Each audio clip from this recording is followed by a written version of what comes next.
Good afternoon, ladies and gentlemen, and welcome to the Ellie Calkins Opera House and to Rocky Vista University's 8th annual commencement exercise. Please silence all electronic devices, and for the safety of everyone involved in today's event, please do not approach the stage during the hooding, diploma, or commissioning ceremonies. To honor the United States, please remain standing for the presentation of our colors and join student Dr. Garrett Smith from the class of 2021 in the singing of our national anthem. Forward, march!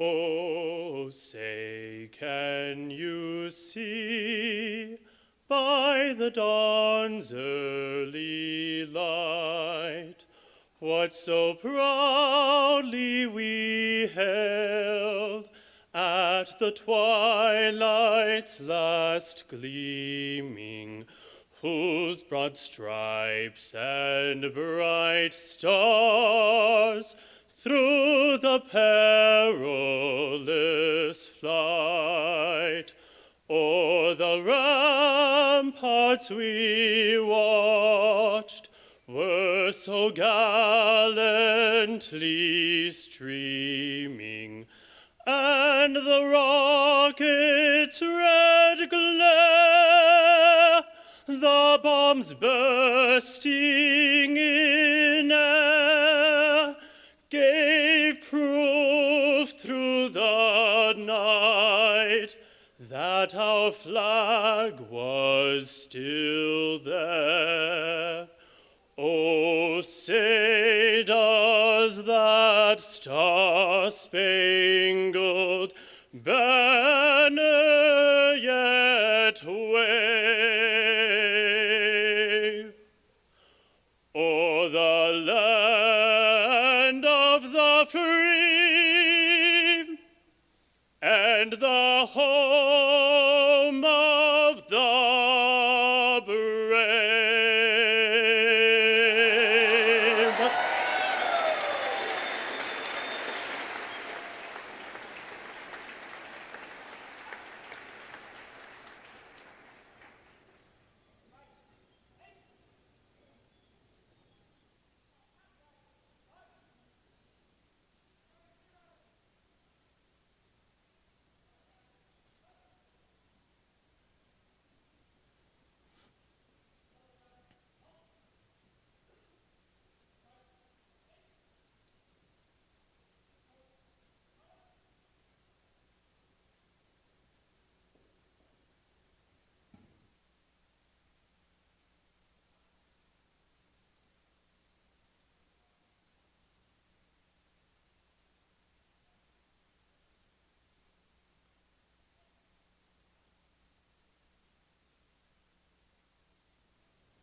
Ladies and gentlemen, please be seated.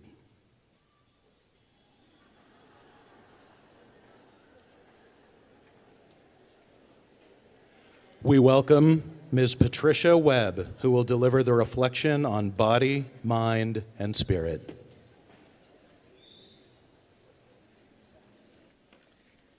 Good evening. Today, we can all feel the energy and excitement of unending possibilities as a new generation takes shape, positioned to heal. And yet, the processes and complexities of healthcare today have never been more dynamic, involving, complex, exciting, and even overwhelming. This is clearly a tipping point for osteopathic medicine with respect to change and to positively influence the effectiveness of healthcare in today's patient population. It is important to build on your growth, class of 2019, as a profession responding to population and the demands of all the things that you will be doing. It is important to build on your growth and increasing demands as for the osteopathic philosophy of care, taking care of whole person, mind, body, and spirit, and providing solutions to team-based patient-centered care. As you know, the genesis of this philosophy was established by Dr. A.T. Still when he opened the American School of Osteopathic. Your generation, just like the generations before you, are poised to continue taking care of the whole person, mind, body, and spirit. The mind, body, and spirit connection is more than just abstraction or a way to get what you want. It is what you are as a wondrous whole being. When you see yourself as a whole being instead of a conglomerate of parts, the philosophy of holistic healing and health make perfect sense. The need to support and care for your whole self becomes as obvious as the need to feed, clothe, and wash your body. When you love and care for the mind, body, and spirit, your whole self will benefit. As you continue to embark upon the exciting phase of your journey, it is a must that you be the best you. At the risk of preaching to the choir, it is important that each of you remember for yourself that taking care of our mind, physical, emotional, and spiritual health give us fuel we need to live healthy and productive lives. To that end, I encourage you to take care of your mind, body, and spirit. I would like to leave you with the following thoughts. Don't undermine your worth by comparing yourself with others. It is because we are different that each of us is special. Don't set goals by what other people deem important. Only you know what is best for you. Don't take granted the things closest to your heart. Cling to that, and you would, as you would your life, for without them, life is meaningless. Don't let your life slip through your fingers by living in the past or the future. By living your life one day at a time, you live all the days of your life. Don't give up when you still have something to give. Nothing is really over until the moment you stop trying. Don't be afraid to admit that you are less than perfect. It is the fragile thread that binds us to each other. Don't be afraid to encounter risk. It's by taking chances that we learn how to be brave. Don't shut love out of your life by saying it is impossible to find. The quickest way to receive love is to give love. The fastest way to lose love is to hold on it too tightly. And the best way to keep love is to give it wings. Don't dismiss your dreams. To be without dreams is to be without hope. To be without hope is to be without purpose. Don't run through life so fast you forget where you have been, but also know where you're going. Life is not a race, but a journey to be savored every step of the way. And as Ralph Waldo Emerson stated, and I quote, "Success is liking yourself, liking what you do, and liking how you do it. What lies behind us and what lies before us are tiny matters to what lies within us." Congratulations, class of 2019. Keep moving forward in mind, body, and spirit. Thank you in advance for the difference you will make in the lives of the many people you will serve. Thank you, and God bless each of you.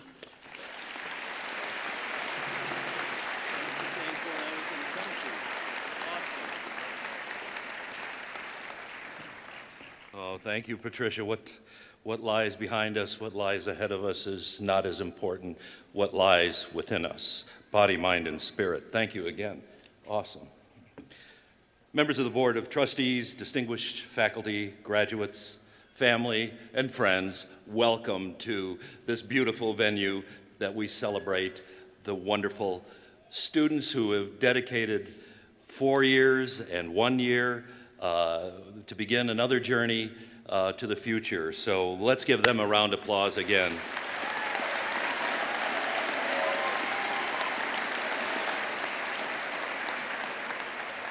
As president of Rocky Vista University, I'm honored to have you join our academic family and pleased to extend the greetings of the Board of Trustees, the faculty, and the staff. This evening, Rocky Vista will award degrees to 151 graduates in the College of Osteopathic Medicine and 23 Masters of Science in Biomedical Science degrees.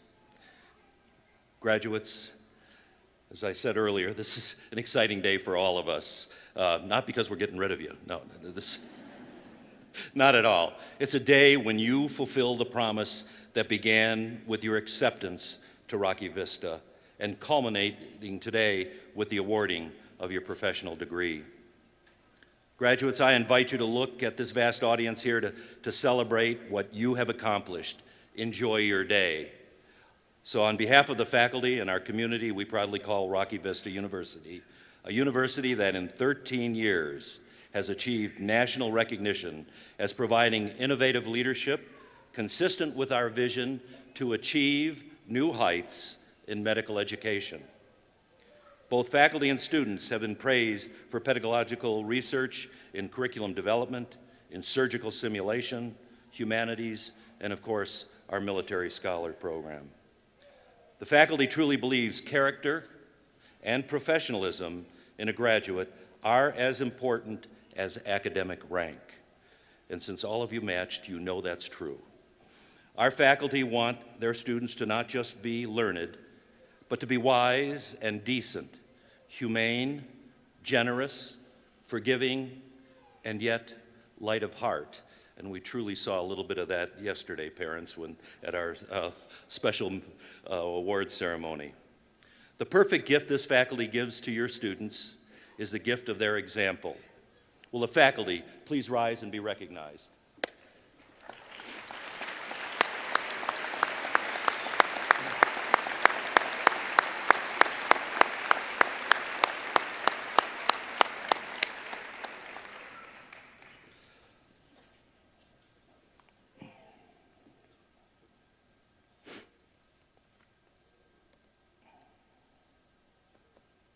Lost my place. Your families celebrate your achievement. They are proud of what you have endured and accomplished. There are as many stories about sacrifices, aspirations, overcoming great obstacles, and realizing the impossible dream as there are graduates here today. So family, friends, loved ones, please stand. Those that have supported our graduates, please stand. And graduates, please show your appreciation.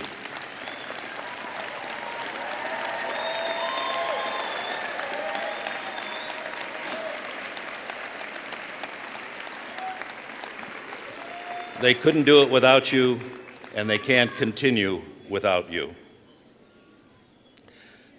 Tonight, we recognize and honor our third class of Master of Science in Biomedical Sciences, MSBS degree. Colleagues, please stand. Your work ethic and perseverance and love of learning has prepared you for the next step in your path to service, leadership, and fulfillment of your individual callings. Again, we can give them another round.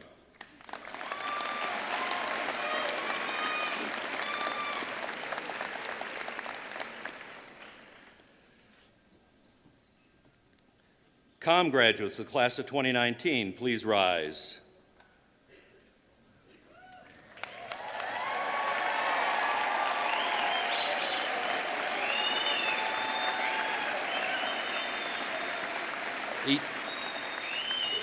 Each of you should enjoy the overwhelming sense of pride of accomplishment as you now look to the next chapter of your professional development, residency, PGY1. I'm a PGY 43, I think I shared that with you. And that residency training, it is in this chapter that you will complete your formal education to begin the journey as a caring, compassionate, lifelong learner. Again, congratulations, please be seated.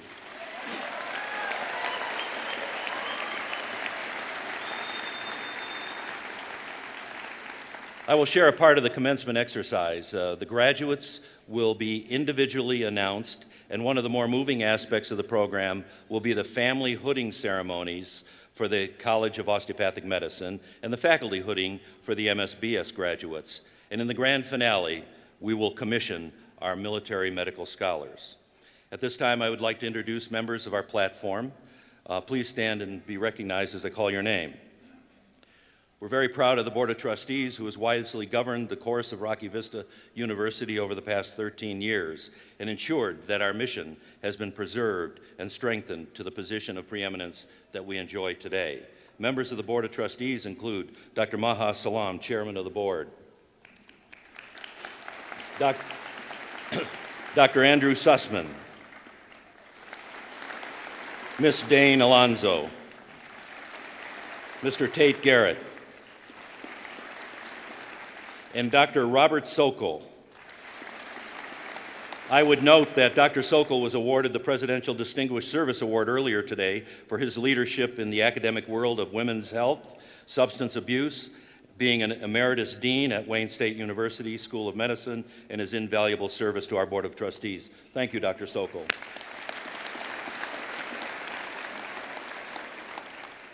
Dr. Christopher Mutter, class of 2014, Alumni Association President, who will welcome the graduates to the Alumni Association. Major General Ronald Place, who will lead our commissioning ceremony. Dr. Scott Elner, President and CEO of Centura Health Physicians Group, our commencement speaker. Centura Health, they're looking for, employees.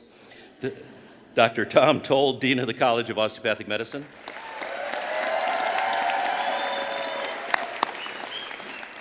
And Dr. Francina Town, MSBS Program Director. And I would now invite our Board of Trustee Chairperson, Dr. Maha Salam, to extend greetings. Thank you, Dr. Adams. I am honored to congratulate you on behalf of the Board of Trustees. I want to also congratulate the faculty and staff who guided and mentored you along the way, and your family, friends, and loved ones who supported you and gave you the encouragement to excel. We are overjoyed to see you achieve this milestone along your path to becoming a health professional, and I emphasize professional. As your university continues to thrive and grow, our commitment to your success and to the success of your fellow students and alumni remains absolutely unwavering. We wish you an incredible future as you go out there and make the world a better place. Congratulations again. Stay here.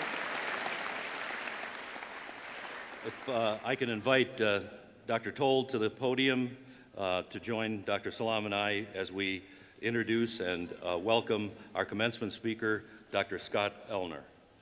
Scott, you want to... Mr. President, I have for your consideration Scott Elner, D.O., Master of Public Health, Master of Healthcare Management, and Fellow to the American College of Surgeons, as candidate for an honorary degree.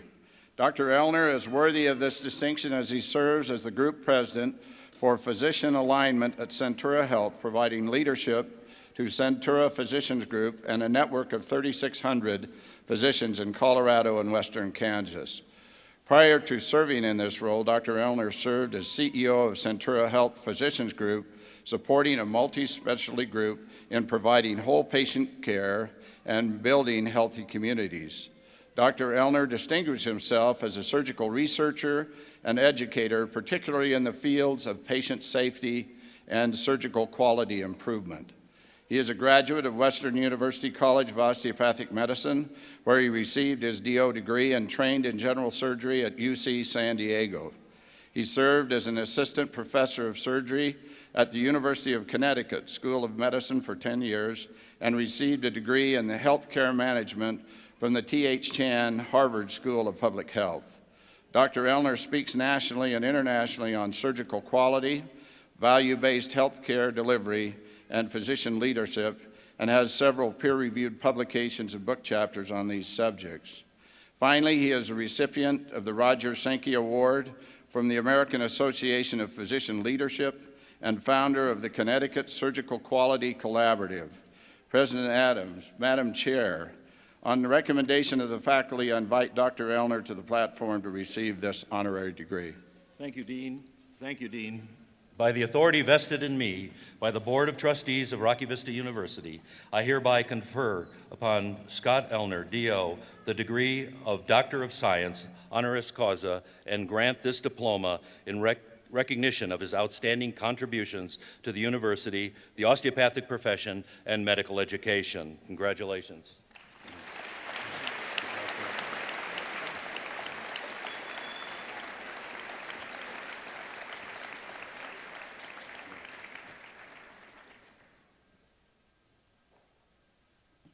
The podium is yours.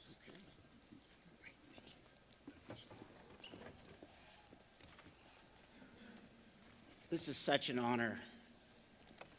I was sitting in your seat 20 years ago, Western University, and I will tell you that I wasn't always destined to become a physician. In fact, growing up in Southern California, I thought that I was going to be an environmental lawyer. I had grew up surfing Malibu before and after class, and I was involved in many environmental causes. And I told my parents I was going to be a lawyer. My dad, being a lawyer himself, certainly tried to talk me out of it. But I was on my way. I took the LSAT. I got a degree in environmental studies. And then something changed, a moment that changed my life. I happened to be surfing one day at Zuma Beach in Malibu, and as I returned back from a great surf session, I was placing my board into the back of my truck when I heard this awful screeching sound, and then the thud of something hitting the cracked concrete of the highway. I looked down at my feet, and I was horrified to see the mangled body of a helmetless rider on a Harley-Davidson motorcycle. I was terrified. I didn't know what to do. He had landed in an awkward position, and I could see that there was blood coming from his ears. He had a head injury. And there was a tattoo, a large tattoo across his chest that read "Hell's Angels Forever," that was fading in color because he was bleeding internally. The only thing I needed to do at that point was at least comfort him. I kneeled down beside him, grabbed his hand awkwardly, and I began to pray. Fortunately, a Good Samaritan who was driving by had pulled over.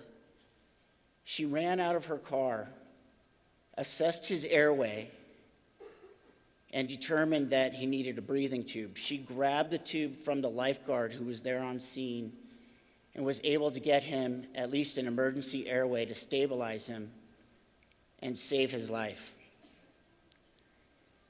That moment changed me.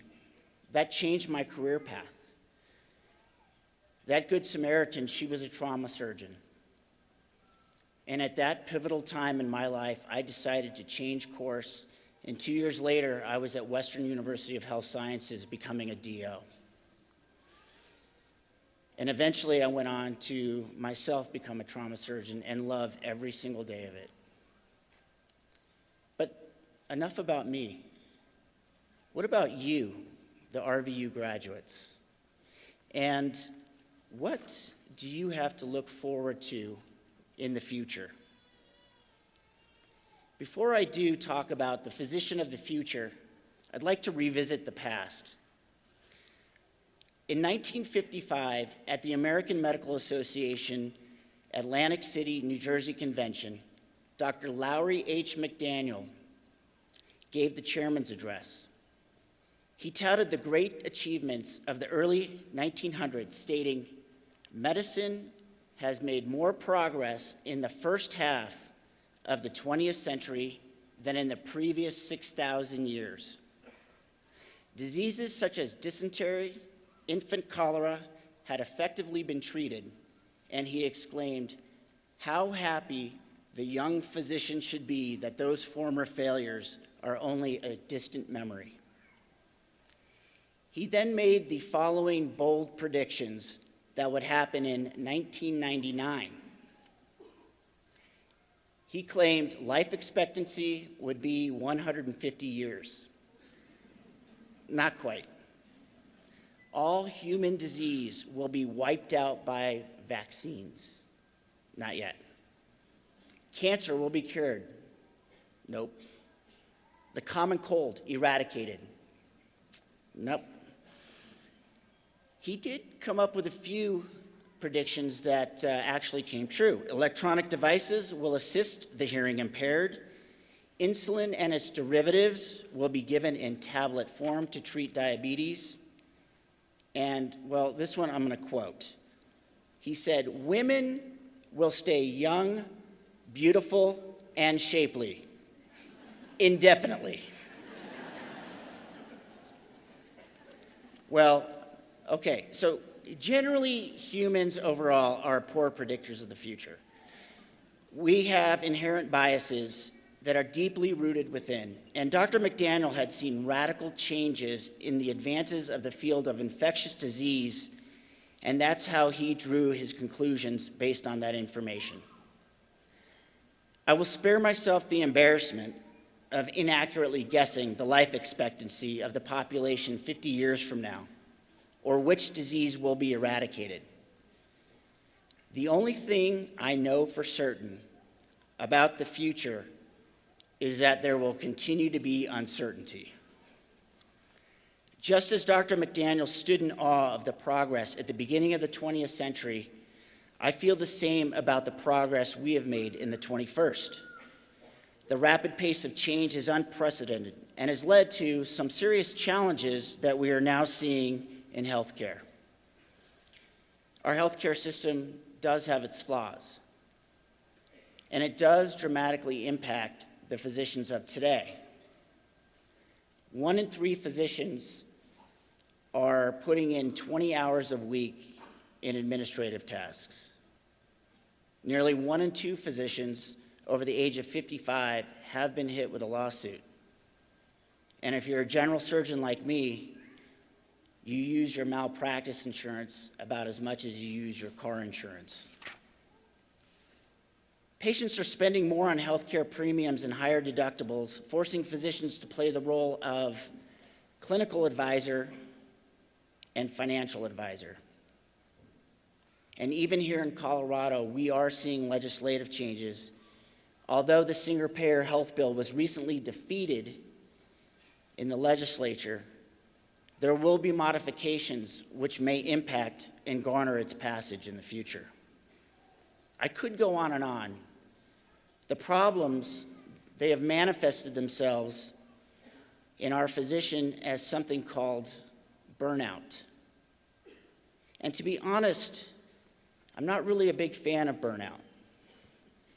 The problem with the burnout problem is that every year the community surveys itself and publishes a series of pessimistic findings that reconfirms that physicians are burned out.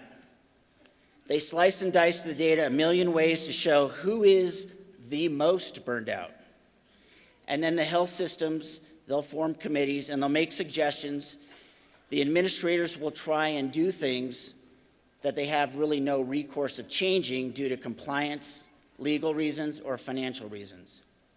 And some of the suggestions are, well, they're well-intended. Lavender essential oils in the physician's lounge, dry cleaning pickup service, and Zen rooms for meditation in the office. These are not addressing the core problems. And some, unfortunately, have even given up or are working less hours and seeing fewer patients. It's hard not to feel for many of our physicians of today. But the healthcare delivery model fundamentally has to change. And you are the physicians of the future who will change it. Let me tell you why. There are some key trends that are emerging in healthcare right now that will likely be impacted by you in the future. Whether it's advances in technology or an entirely different economic model for providing health, you have been well prepared. You have been trained to be creative. 10 out of 10 of the world's largest companies have an active stake in healthcare. Not in traditional healthcare, but in healthcare disruption. Microsoft, Amazon, Apple, and even the Chinese e-commerce giant Alibaba, they are all placing multi-billion-dollar bets that they will disrupt the capabilities of healthcare forever. These companies and their investors, they're no longer dabbling in healthcare. They're out to change the game. Don't let the change happen to you. You can be part of creating that change. You have been trained to be innovative. I know at Rocky Vista University, you have been trained to think differently. And your experiences in society have trained you differently. You have lived through an astronomical pace of innovation in the first part of the century and know what it means to change the way you use technology. When I graduated, there was no iPhone. And today, patients are coming in with their data on their iPhone asking me what it means. And you talk about home visits. Back in the day when the physician would visit people at their place of home, where they resided, today you can call a company called Dispatch Health on a Sunday evening and have your child be seen for a strep throat titer, have antibiotics given right there in your living room. And it's cheap, and they have the information in the electronic health record. You've been trained to be critical thinkers.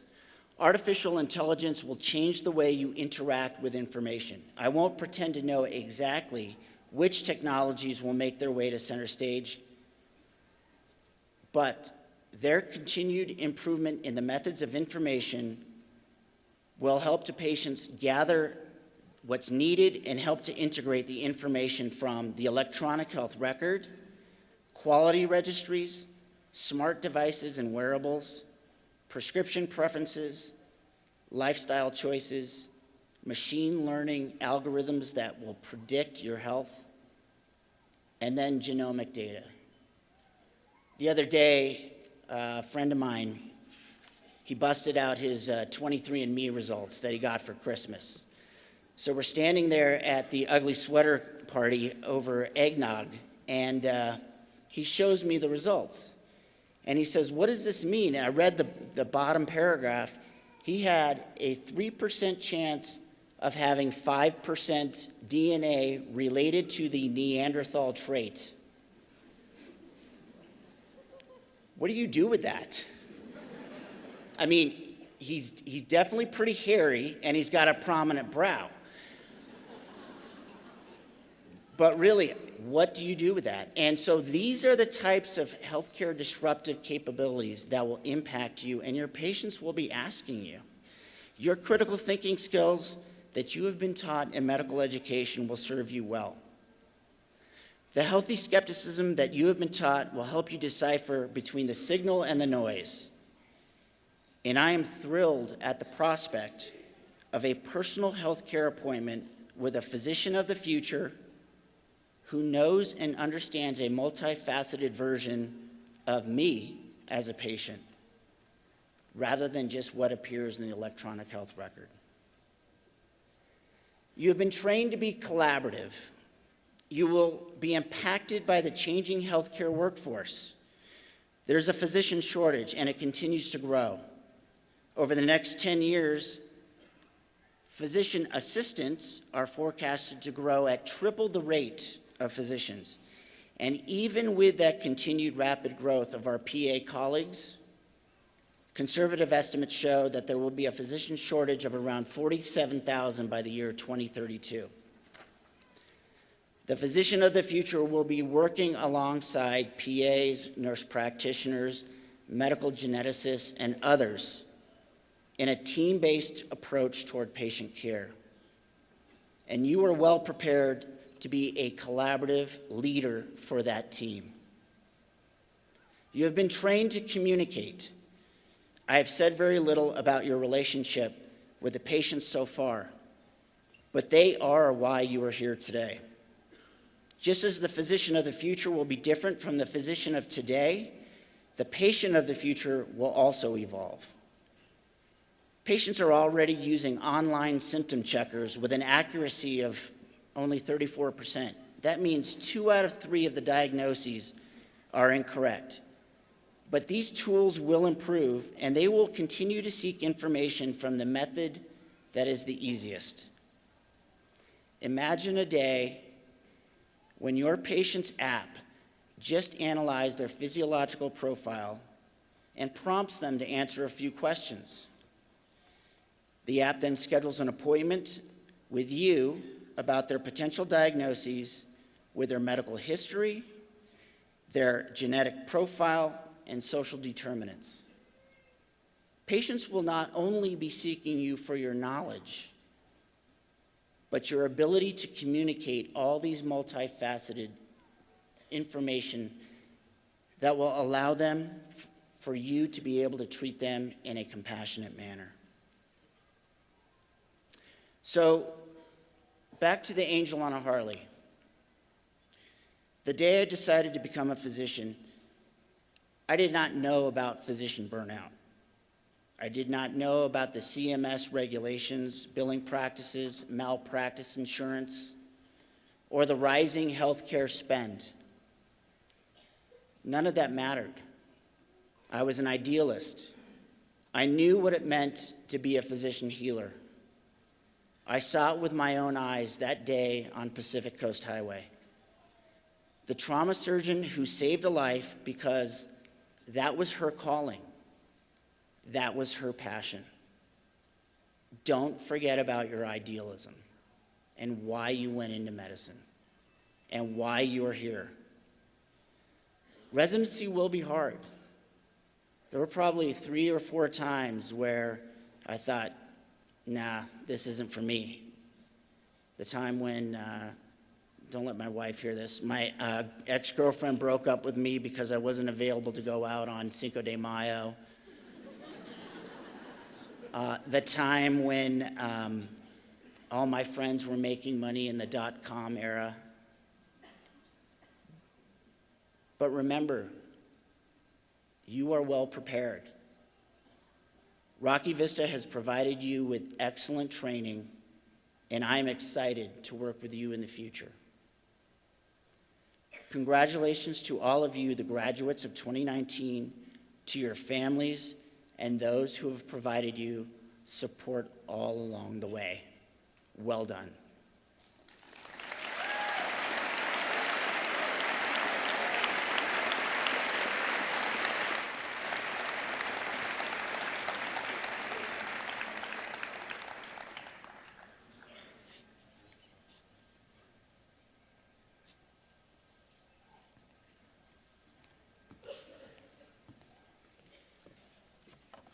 The members of the faculty of the MSBS program have evaluated the candidates and endorsed these students as worthy of having the degree Master of Science in Biomedical Sciences conferred upon them. President Adams, members of the Board of Trustees, and honored guests, on behalf of the faculty, it was with great pride that I present to you Rocky Vista University's Master of Science in Biomedical Sciences graduating class of 2019. Stand up. Yeah. Want to stand up? Yeah. Good. We'll make our way to the Dr. Town. Do you want to join me at this? Right. Good.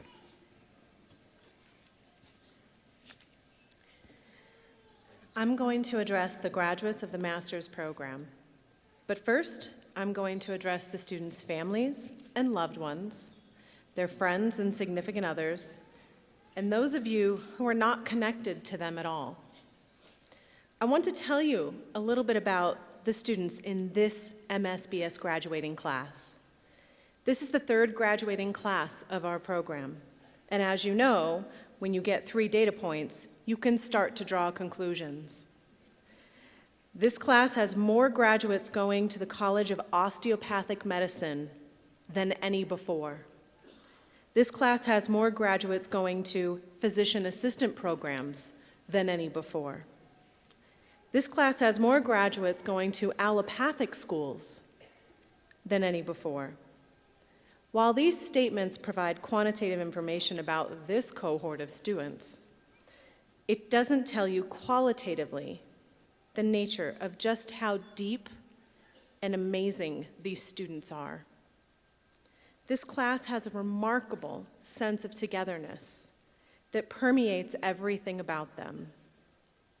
They are a force of nature, so heavily invested in their education and getting into those professional programs, but just as heavily invested in one another.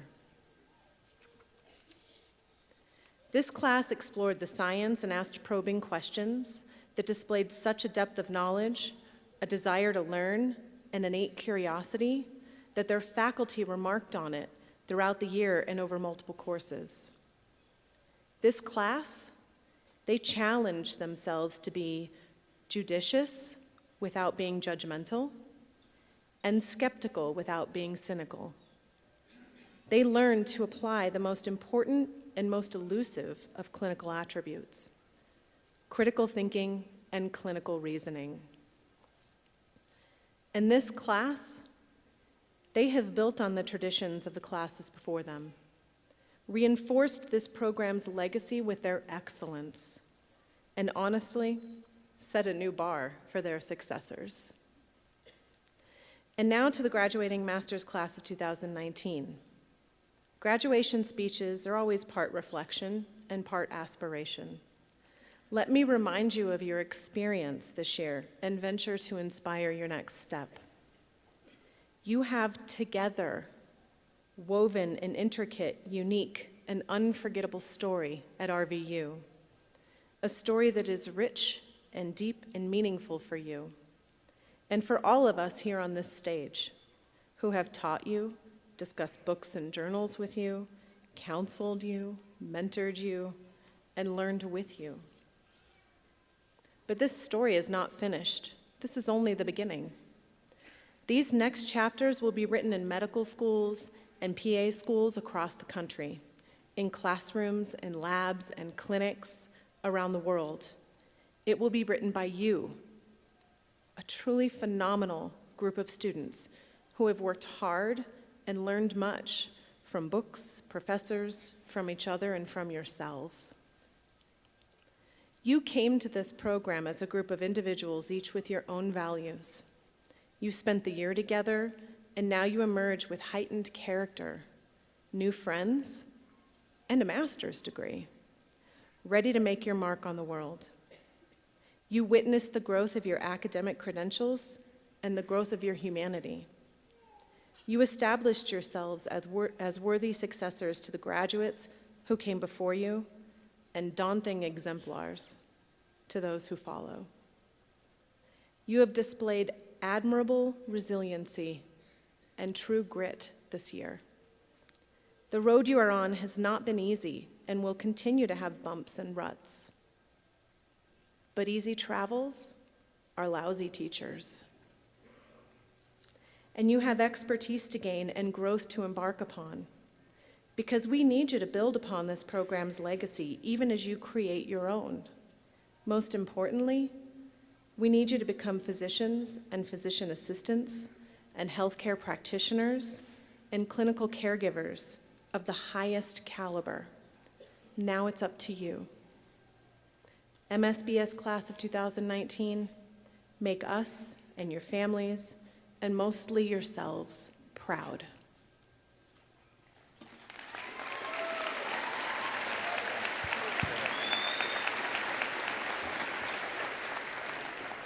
Will those candidates for the degree of Master of Science in Biomedical Sciences please stand and make your way to the stage?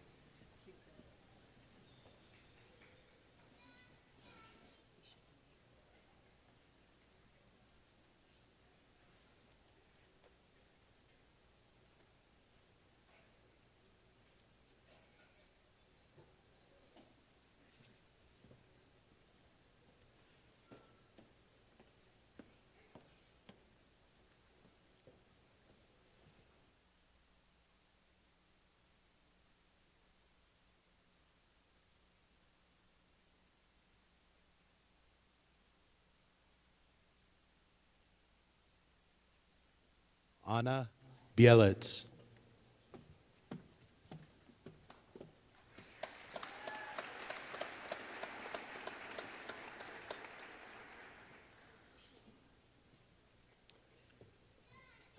Sean Charzanko.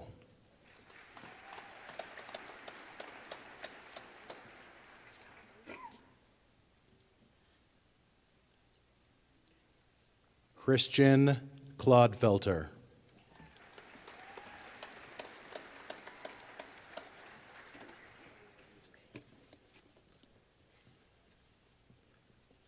Elizabeth Coates.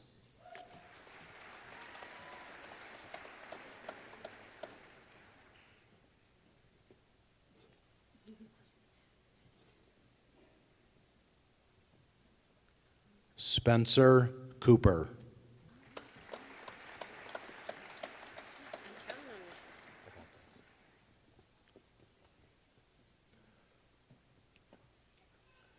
Jadana Dorsey.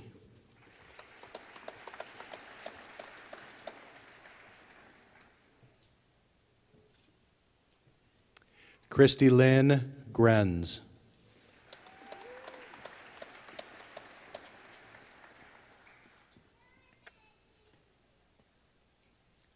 Talon Harris.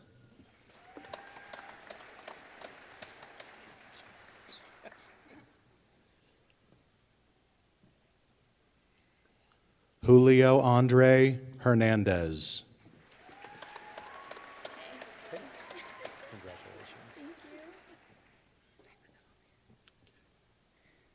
Megan Hodis.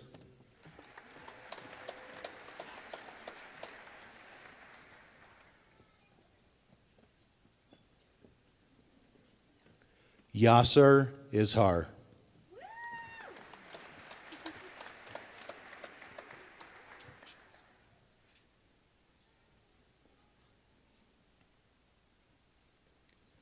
Devin Monroe.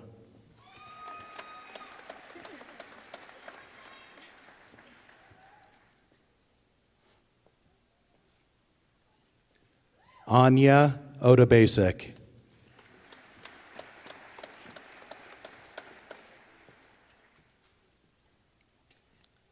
Aaron Onat.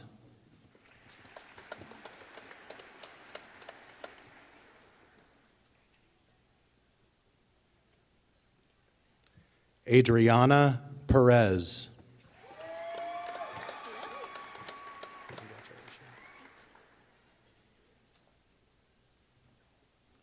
Lacey Phibbs.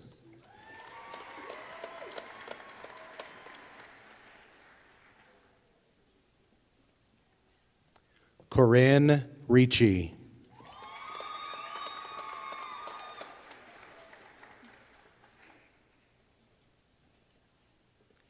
Colin Roberts.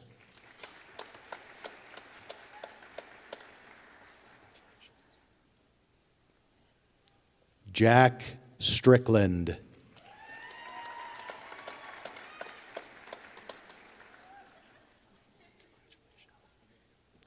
August Stupi.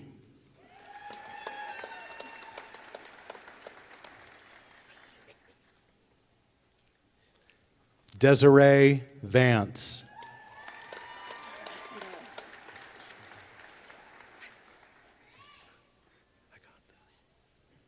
Elke Wood.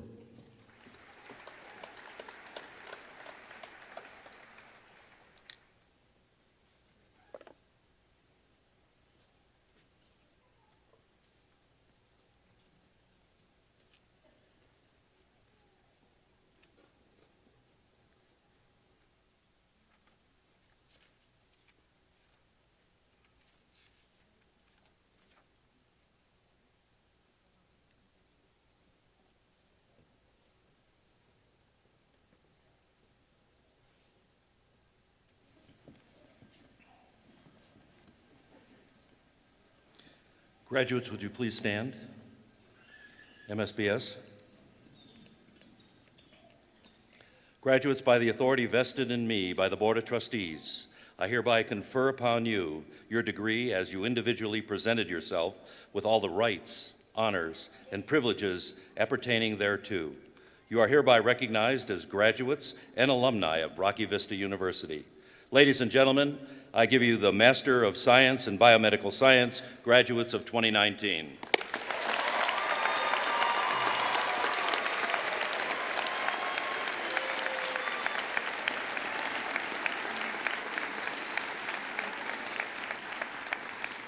You do have to stay for the rest of the ceremony.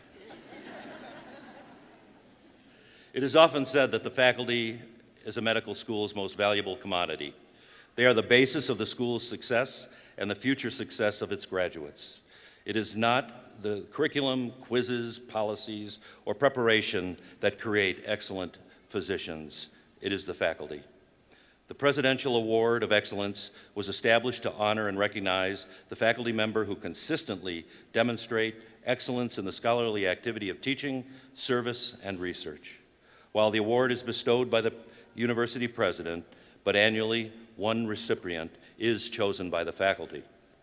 All faculty with a minimum of 8 years tenure at RVU are eligible. At this time, I would ask Dr. Jill Pritchard to join us at the podium.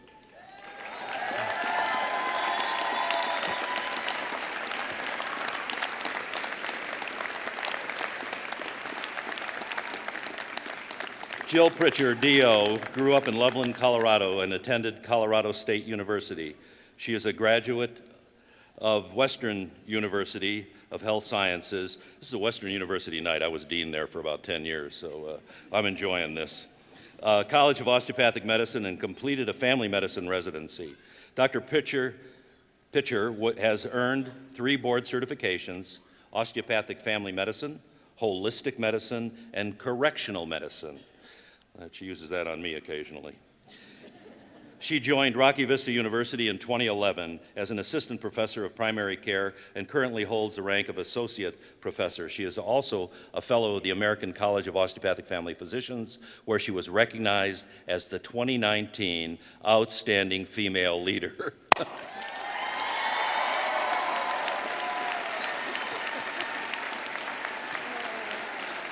This is a big year for her. We're worried she's not going to come back to work.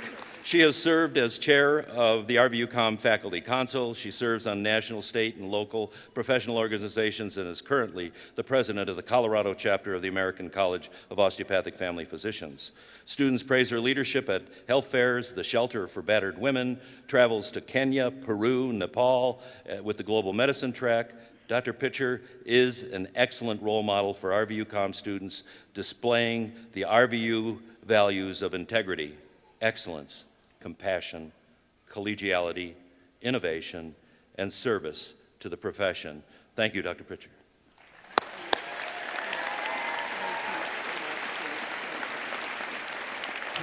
One of our initial winners will present.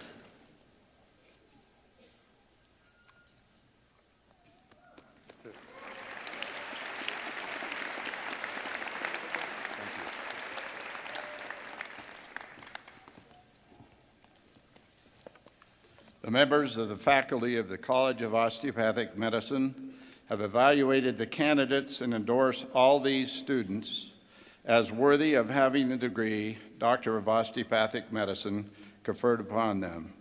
President Adams, members of the Board of Trustees, honored guests, on behalf of the faculty, it was with great pride that I present to you Rocky Vista University College of Osteopathic Medicine's graduating class of 2019.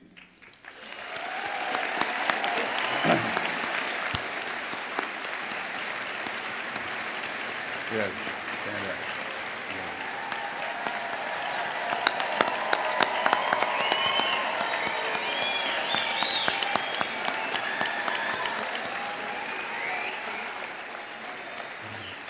Great. We will now honor the graduates earning the Doctor of Osteopathic Medicine degree. Hooding is the culmination of medical students' achievement of the DO degree. The hood, adorned with green velvet, represents the academic color of medicine. The school's colors adorn the inside. The graduating class has selected Dr. Michael Tiemann, Professor and Chair Emeritus of the Department of Specialty Medicine and Director of Career Advisory Program, to serve as the faculty hooder. Graduates were also given the option of being hooded by a family member or mentor. The fellows from the class of 2019 will be hooded first, followed by our military students. The rest of the class will then be hooded in alphabetical order. As is our tradition, the graduates' names will be read by the chair of the Faculty Senate. This year, the chair is Dr. Joseph Stasio.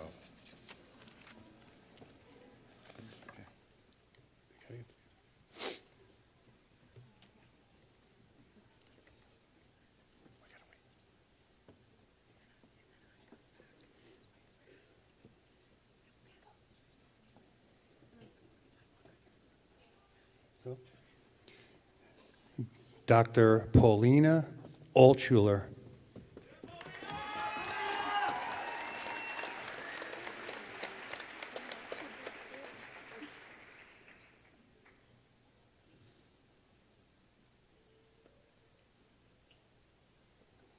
Dr. Lauren Dorsey Spitz.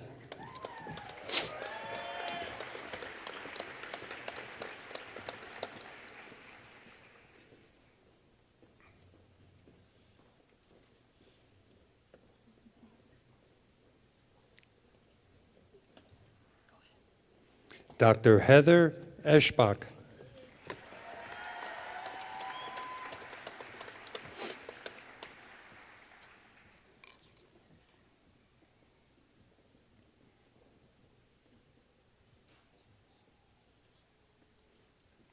Dr. Hannah Hauk.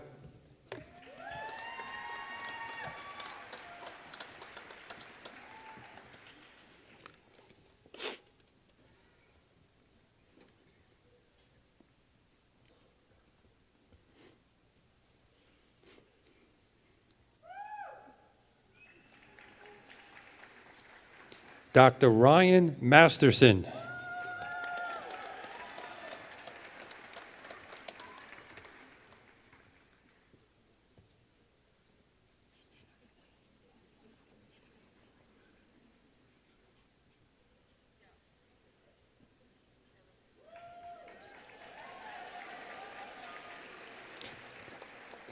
Dr. Catherine Grace Rose.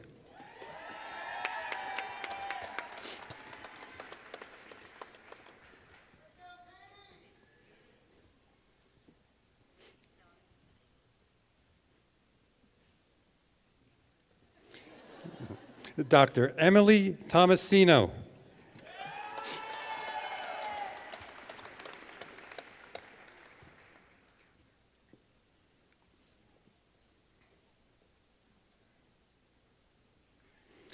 Dr. Amanda Ammentorp.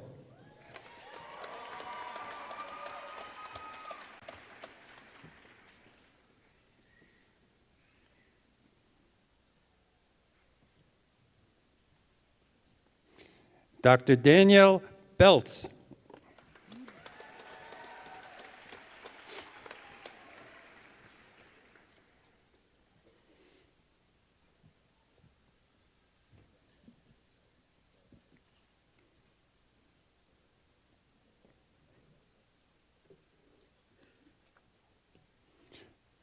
Dr. Michael Bork.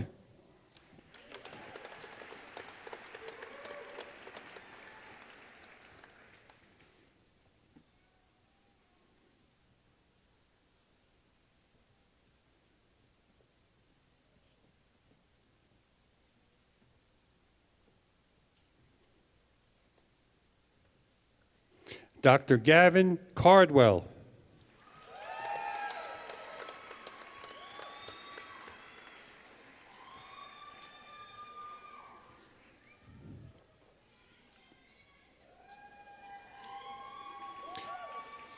Dr. Tanner Coleman.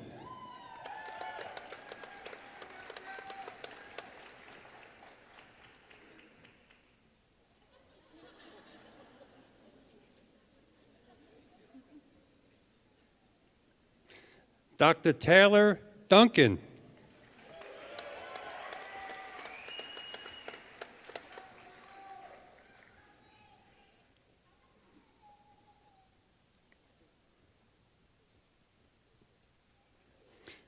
Dr. Rachel Emery.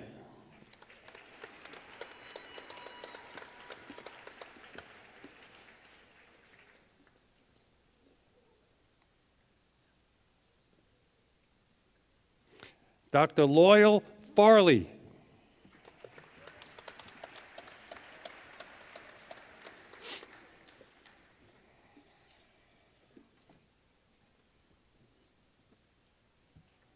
Dr. Penelope Ann Herder.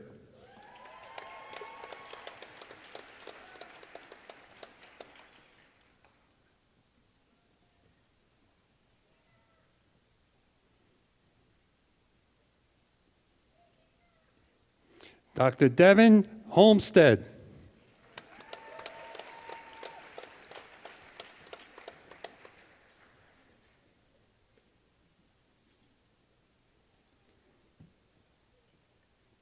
Dr. Mallory Krieger.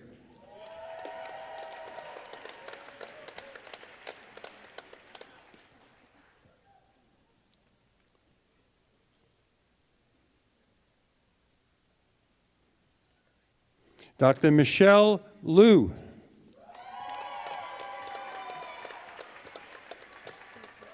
Who goes first? She goes first. Emma goes first?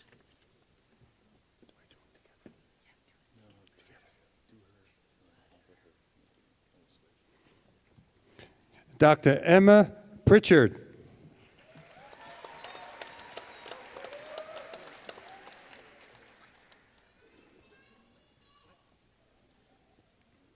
And now, Dr. Ian Pritchard.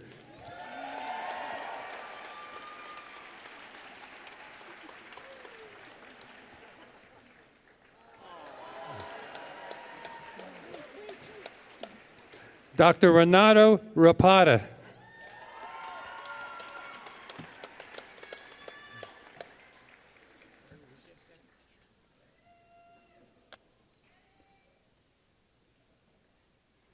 Dr. Jeffrey Shank.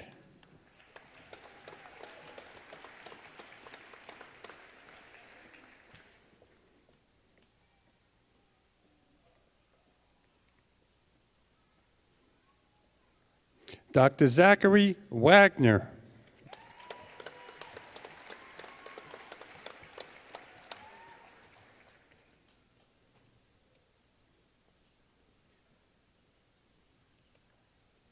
Dr. Katrina Wells.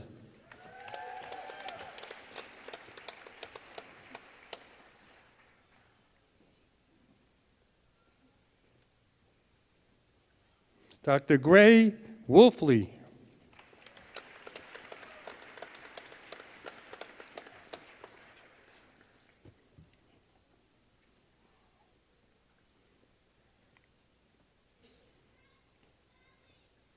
Dr. McKenna Bryn Abercrombie.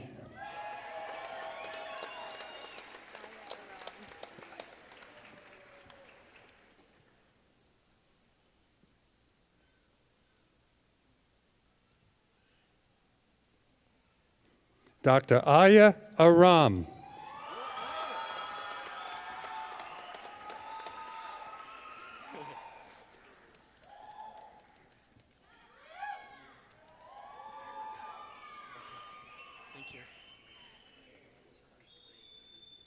Dr. Heroes Amerkanian.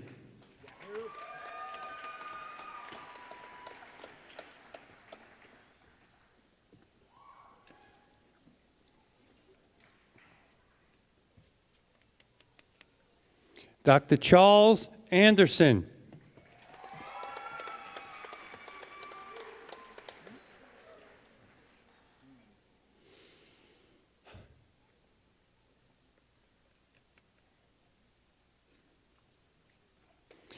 Dr. Trenton Argyle.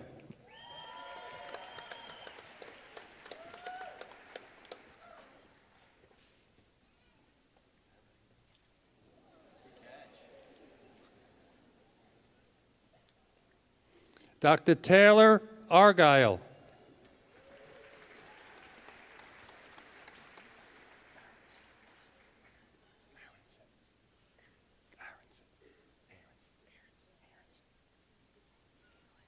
Dr. Hunter Aronson.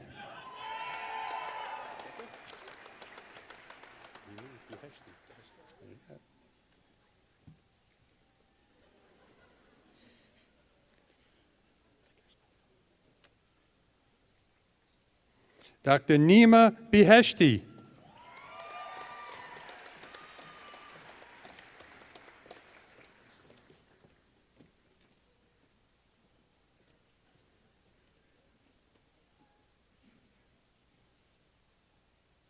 Dr. Jackson Bell.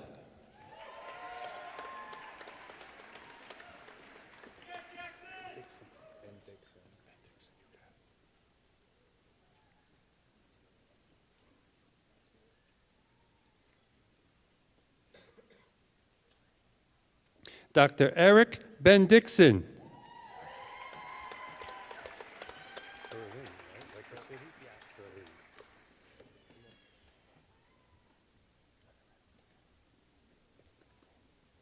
Dr. Kyle Berliner.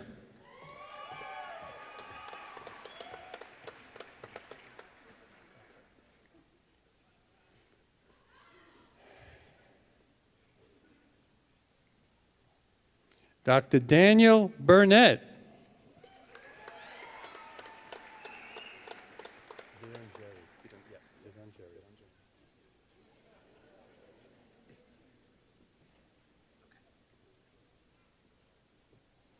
Dr. Keon Bidongeri.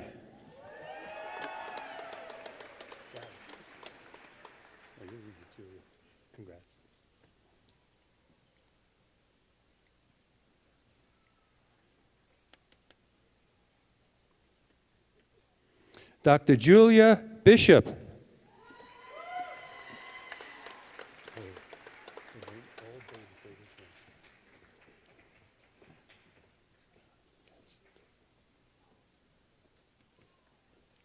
Dr. Valerie Cacciatore.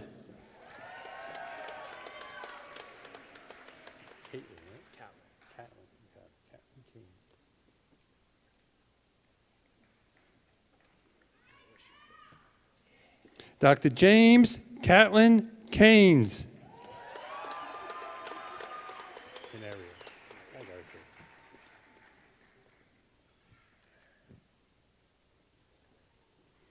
Dr. Christopher Canario.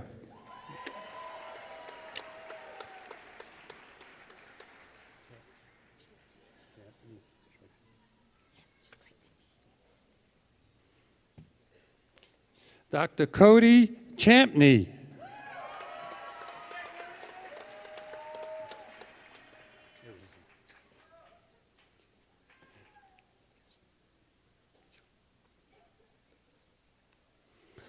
Dr. Timothy Chilton.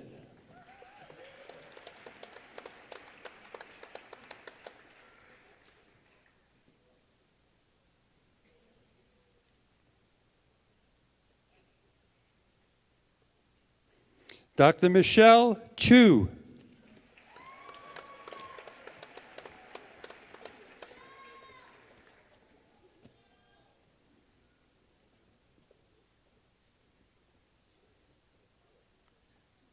Dr. Kelsey Chow.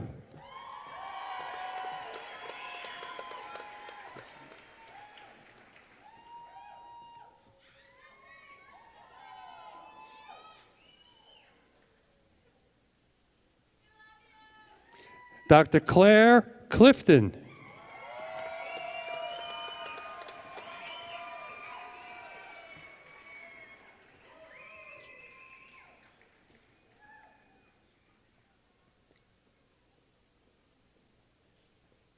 Dr. Alicia Clough.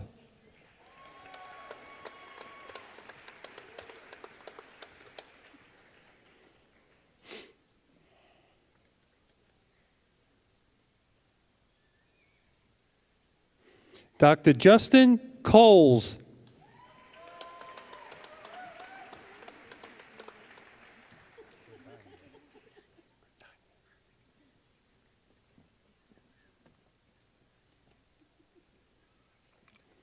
Dr. Laura Cordagna.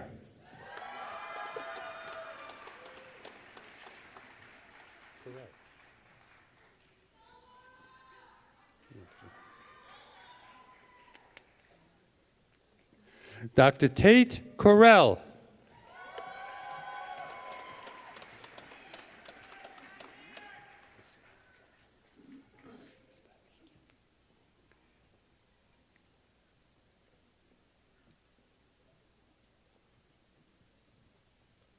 Dr. Corey Costanzo.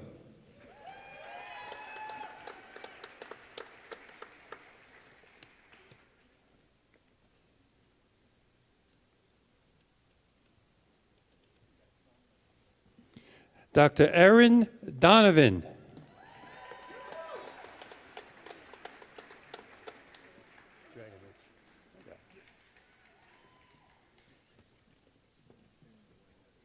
Dr. Christina Dragonich.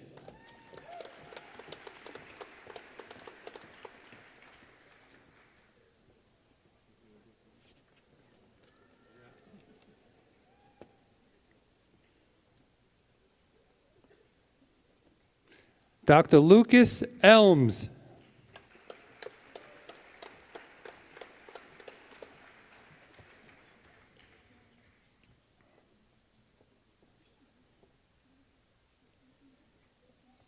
Dr. Benjamin Ehrlich.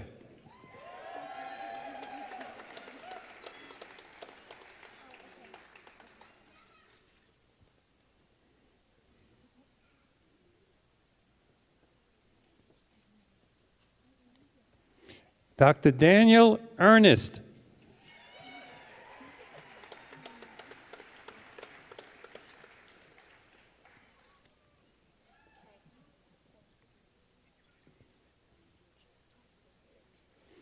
Dr. Sidney Featherstone.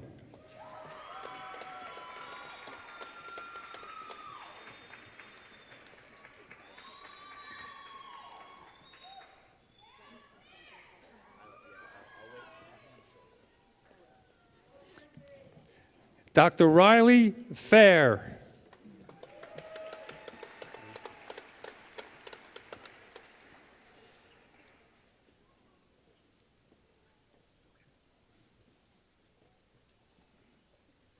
Dr. Lance Frank.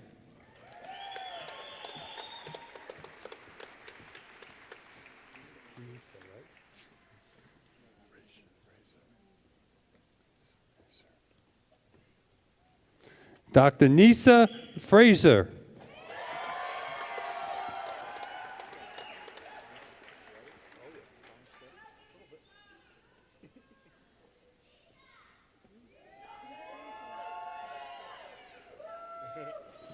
Dr. Brett Friedler.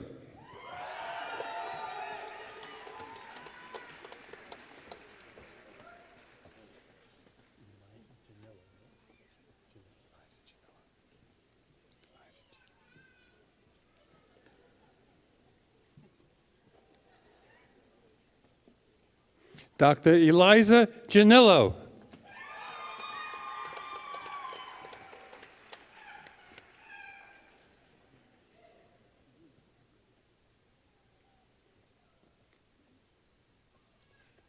Dr. Vincent Jerome.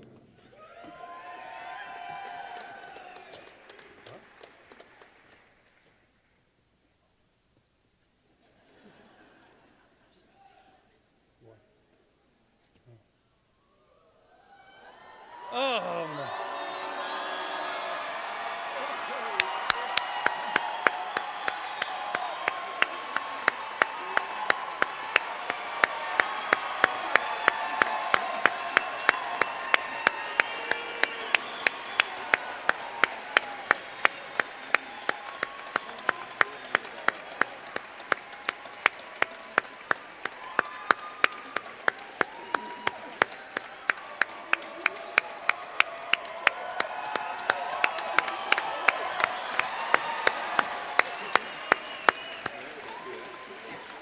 Oh, is that? I got a tear in my eye. All right, that's good. Dr. Martha Gonzalez. Hamid Hadi.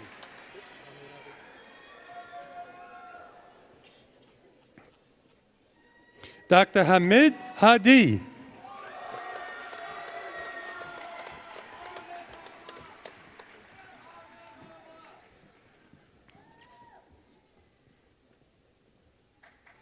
Dr. Charles Haverty III.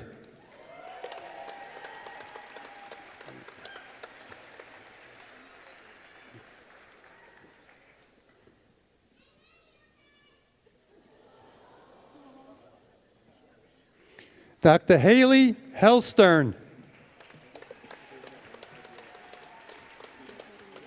you going together? Yeah. I'm going to call you first. Then I'll call you.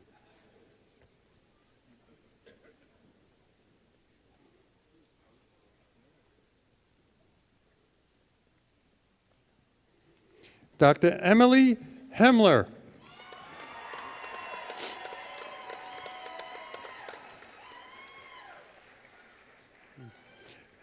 Dr. Eric Hemler.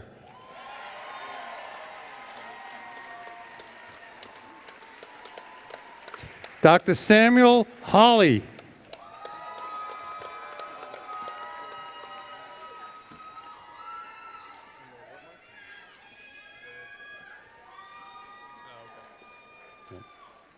Dr. Matthew Holmesy.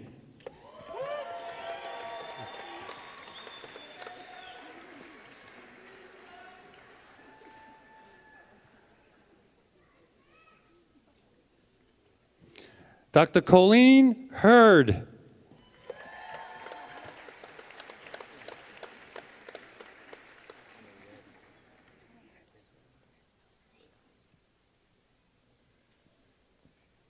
Dr. Kabir Hussein. It's Annie.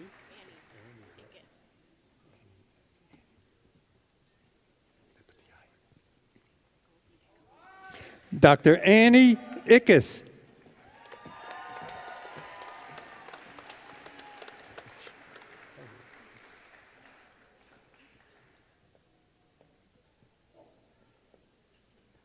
Dr. Rudolph Indich.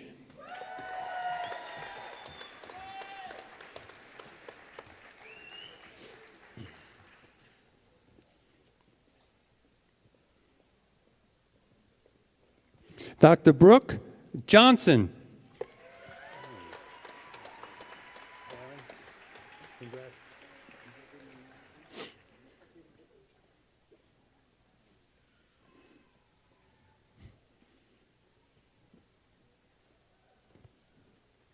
Dr. Aaron Jones.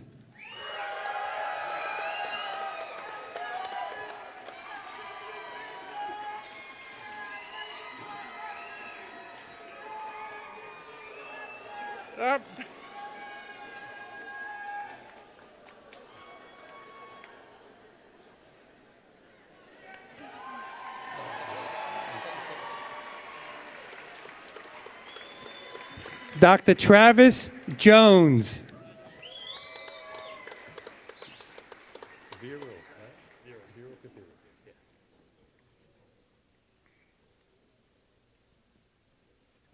Dr. Viral Katheria.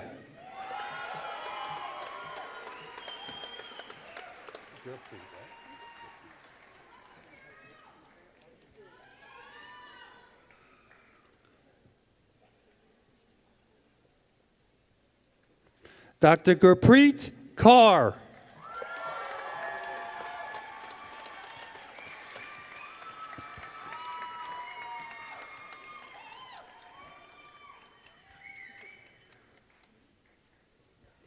Dr. Deborah Kennedy.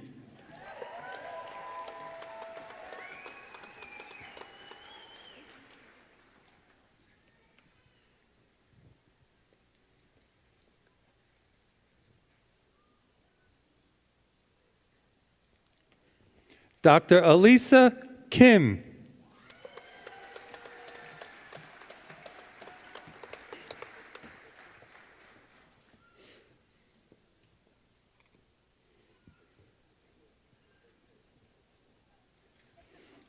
Dr. Grace Kim.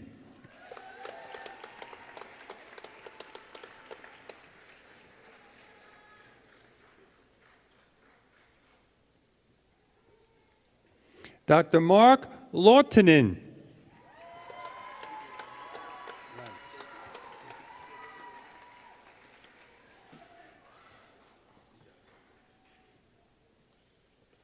Dr. Jacob Lammers.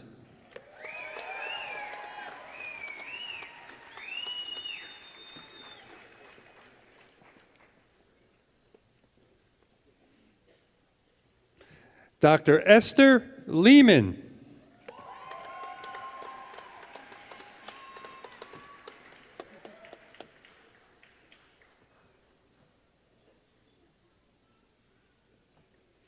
Dr. Michelle Levine.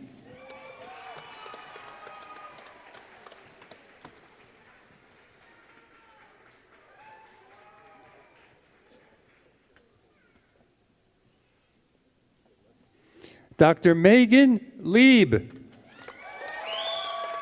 the hell happened here?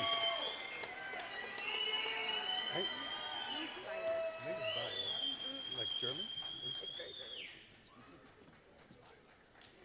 Dr. Elizabeth Linksweiler.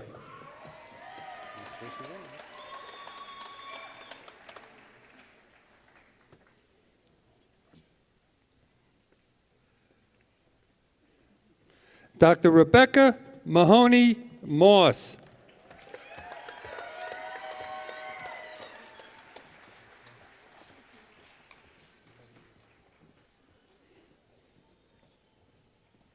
Dr. Eugene Master.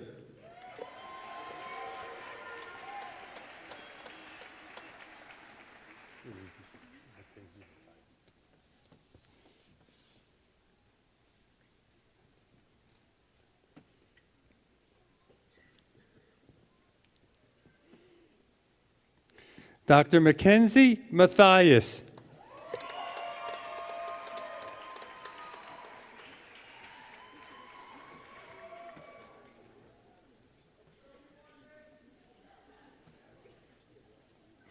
Dr. Shane McGuire.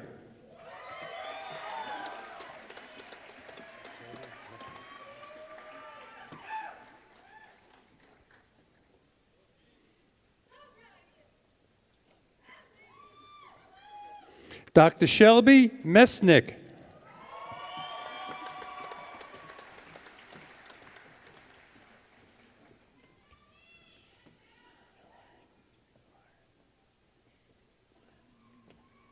Dr. Maxwell Milliron.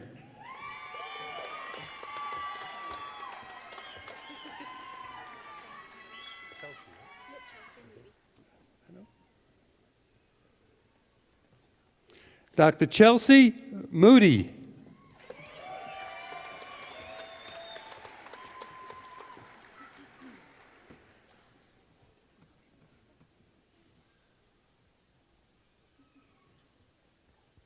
Dr. Lisa Moore.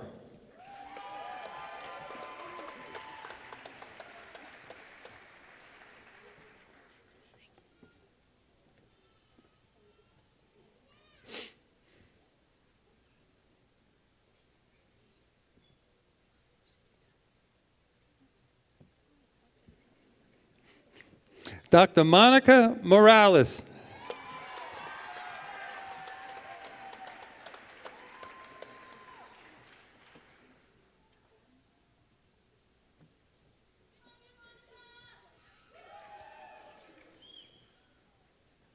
Dr. Daniel Morad.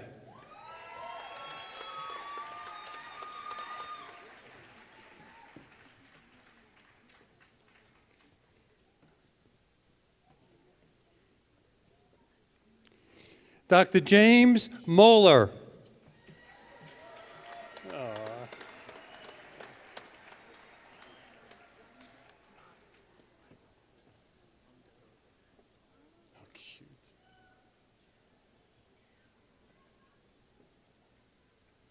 Dr. Mai Murphy.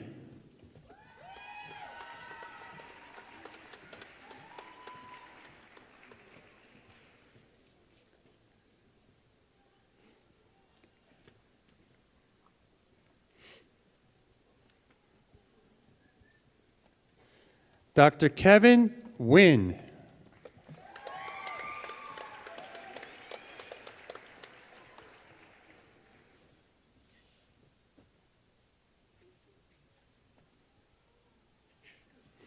Dr. Nicholas Wynn.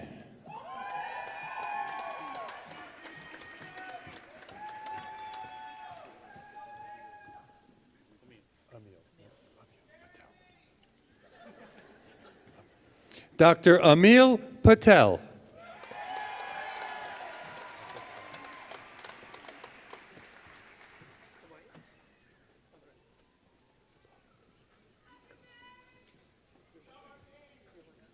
Dr. Alfred Paz.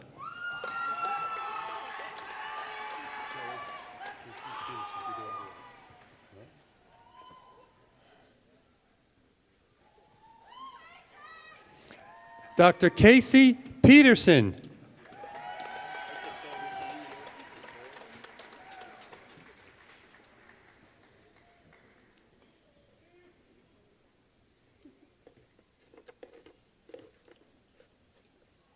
Dr. Elizabeth Pettish.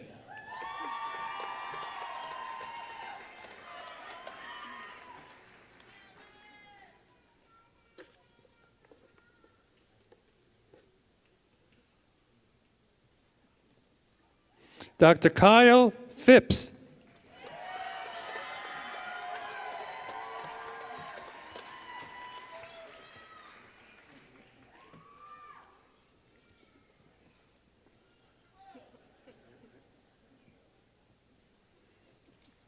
Dr. Madeline Pickle.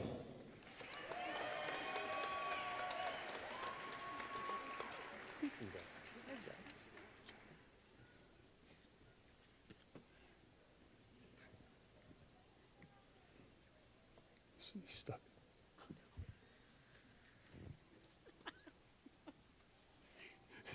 Dr. Emily Pekenbrock. Oh, they're still stuck. Oh.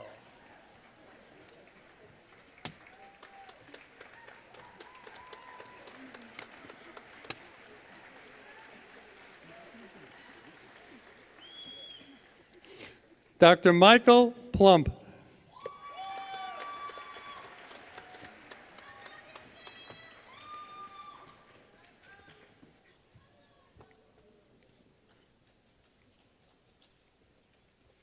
Dr. Shana Popkin.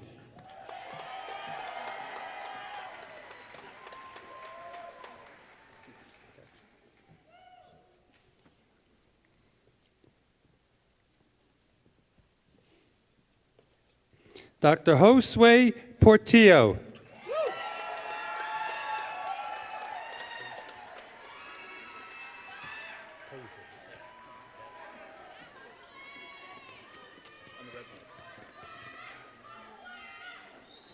Dr. Michael Poser.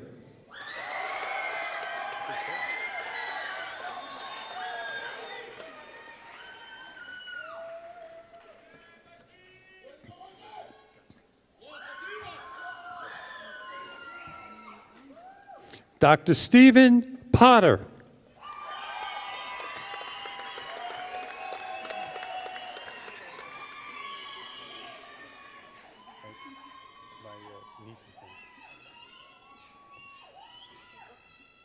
Dr. Angelina Pratt.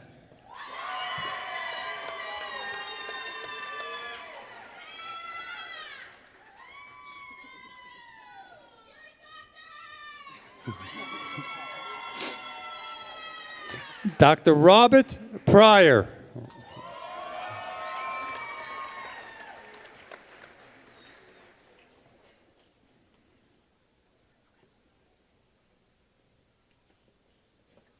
Dr. Aiden Reed.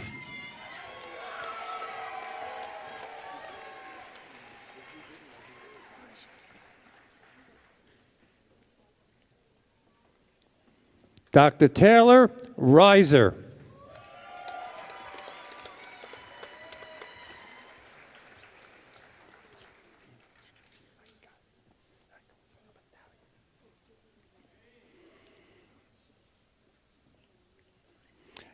Dr. Jennerina Riso.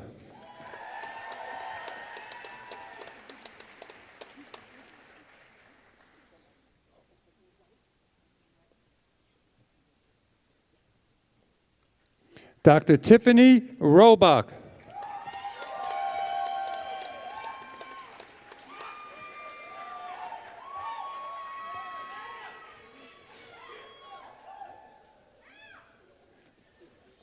Dr. Hayden Schutte.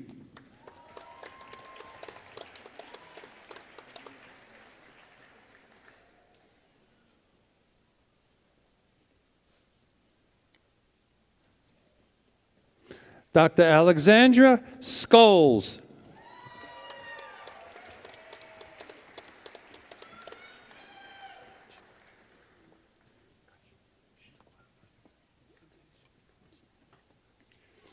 Dr. Kunjani Shukla Buzagai.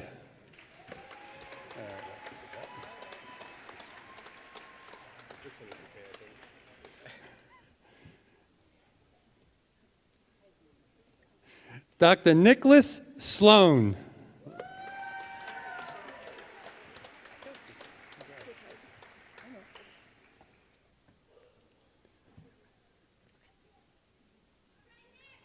Dr. Kelsey Smithhart.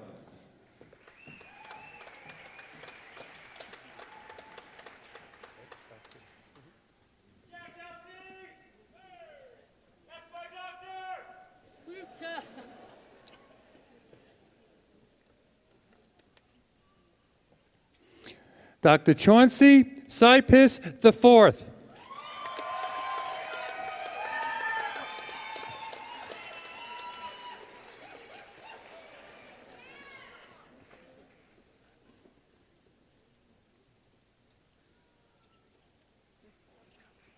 Dr. Catherine Doster.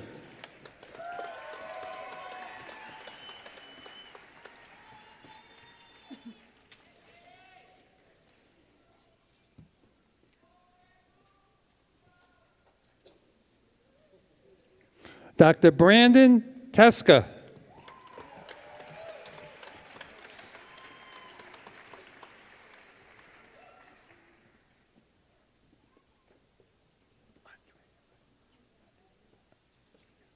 Dr. Andrea Thomas.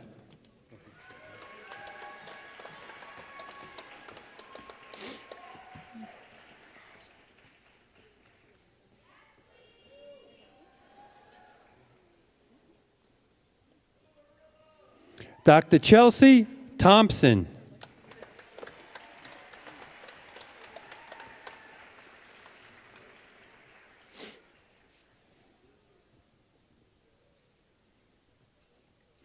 Dr. Ryan Thompson.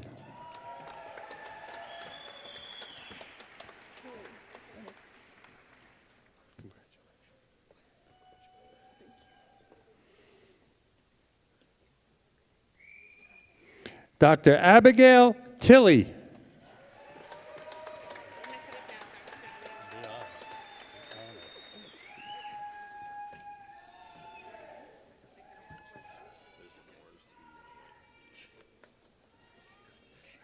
Dr. Brianna Tillman.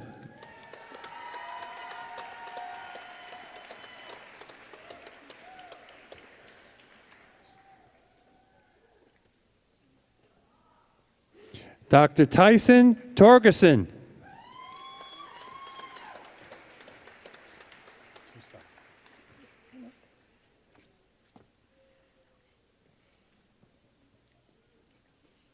Dr. Ashley Toussaint.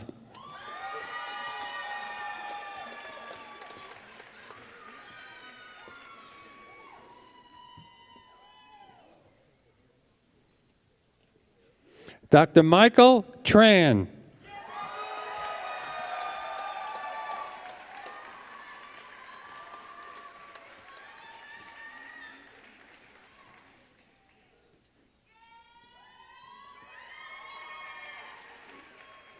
Dr. Alexa Tyler.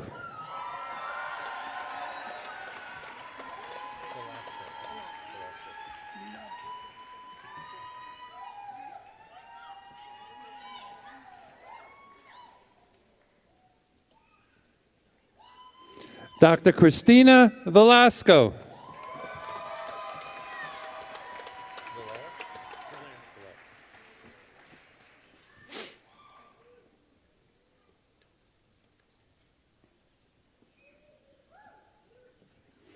Dr. Jordan Valaire.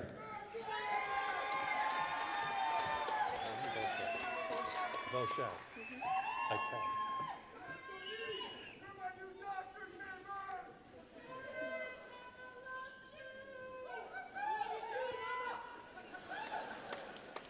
Dr. Aaron Volshau.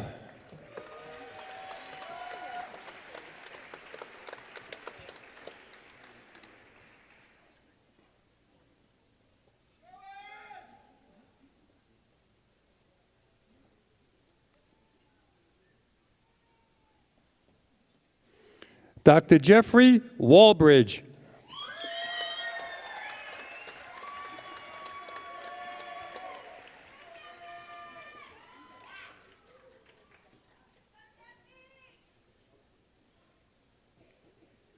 Dr. Johnson Wong.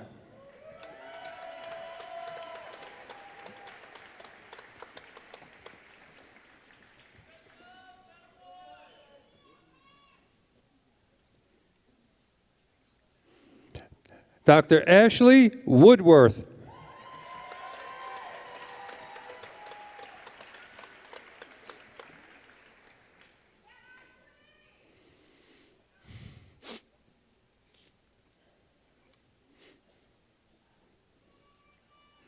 Dr. Noah Wright.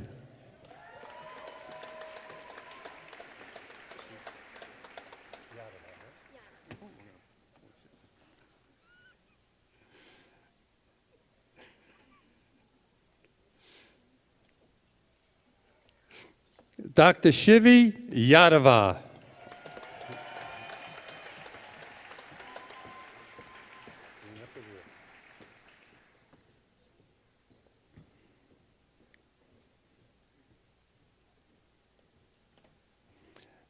Dr. Jason Zhang.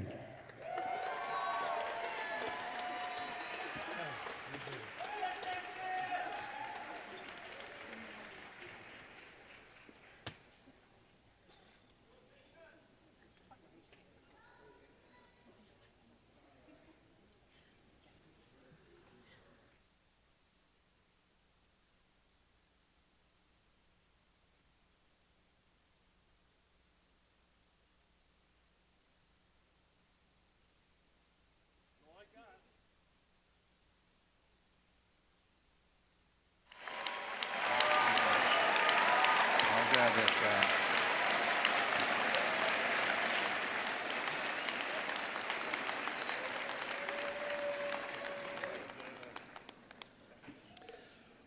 Will the graduates please stand?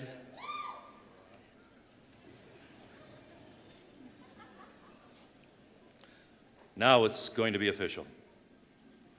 Graduates, by the authority vested in me by the Board of Trustees, I hereby confer upon you your degree, Doctor of Osteopathic Medicine, with all the rights, honors, and privileges appertaining thereto.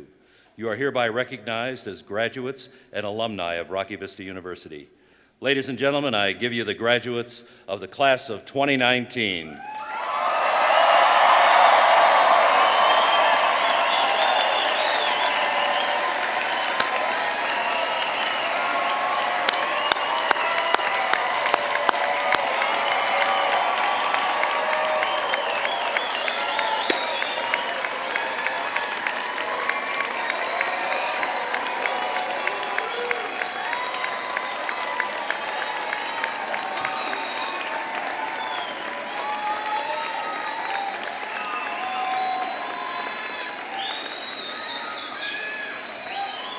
All right, you can please be seated because we're going to get ready to do your oath. I would now like to invite Dr. Christopher Mutter, President of Rocky Vista's Alumni Association and graduate of RVU Com's class of 2014, to the podium to extend greetings from the Alumni Association and administer the osteopathic oath.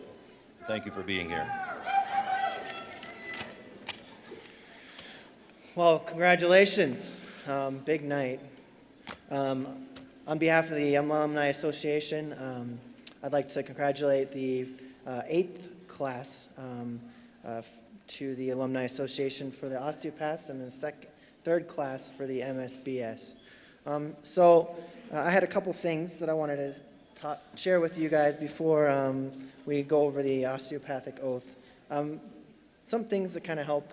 I'm in my last year of residency right now, and some things that help you along the way. First, I know every year, or someone says it when you're going into a room or dealing with nurses, but they say, make the nurse your best friend. And I truly love that saying. My mom's a nurse. But I would recommend that you guys go beyond that. If you see a janitor, someone in facilities, a hospital administrator, something like that, reach out to them, talk with them, have a smile on your face. There's nothing worse than being on your 7th 24-hour shift of the month and not wanting to smile, but you're dealing with someone. You never know when you get down the road and you're doing something or you need some help. That person or friend that you've made along the way can help you that day. So that's one of my first pieces of advice. My second piece of advice is something I found online. It's, we all do this for the patient. The patient's our number one concern, and we've all spent time going to school and doing these things for our patients. And so there's something online that's called A Letter from a Patient. And it starts off, this may be a normal day of work for you, but it's a big day in my life. The look on your face and the tone in your voice can change my entire view of the world. Remember, I'm not usually this needy or scared. Keep that in mind. I may look like I'm out of it, but I can hear your conversation. I am here because I trust you. Help me stay confident. I'm impatient because I want to get the heck out of here. I don't speak your medical language. You're going to do what to my what? I may only be here for a few days, but I'll remember this for the rest of my life. Your patients need your patience. So that's what I leave with you with. So on to the osteopathic oath. Can I have, will the graduates please rise for the oath? I also invite all the physicians in the room to also stand with the graduates to reaffirm or share the oath as well. Please raise your right hand and repeat after me. I do hereby affirm my loyalty to the profession I'm about to enter.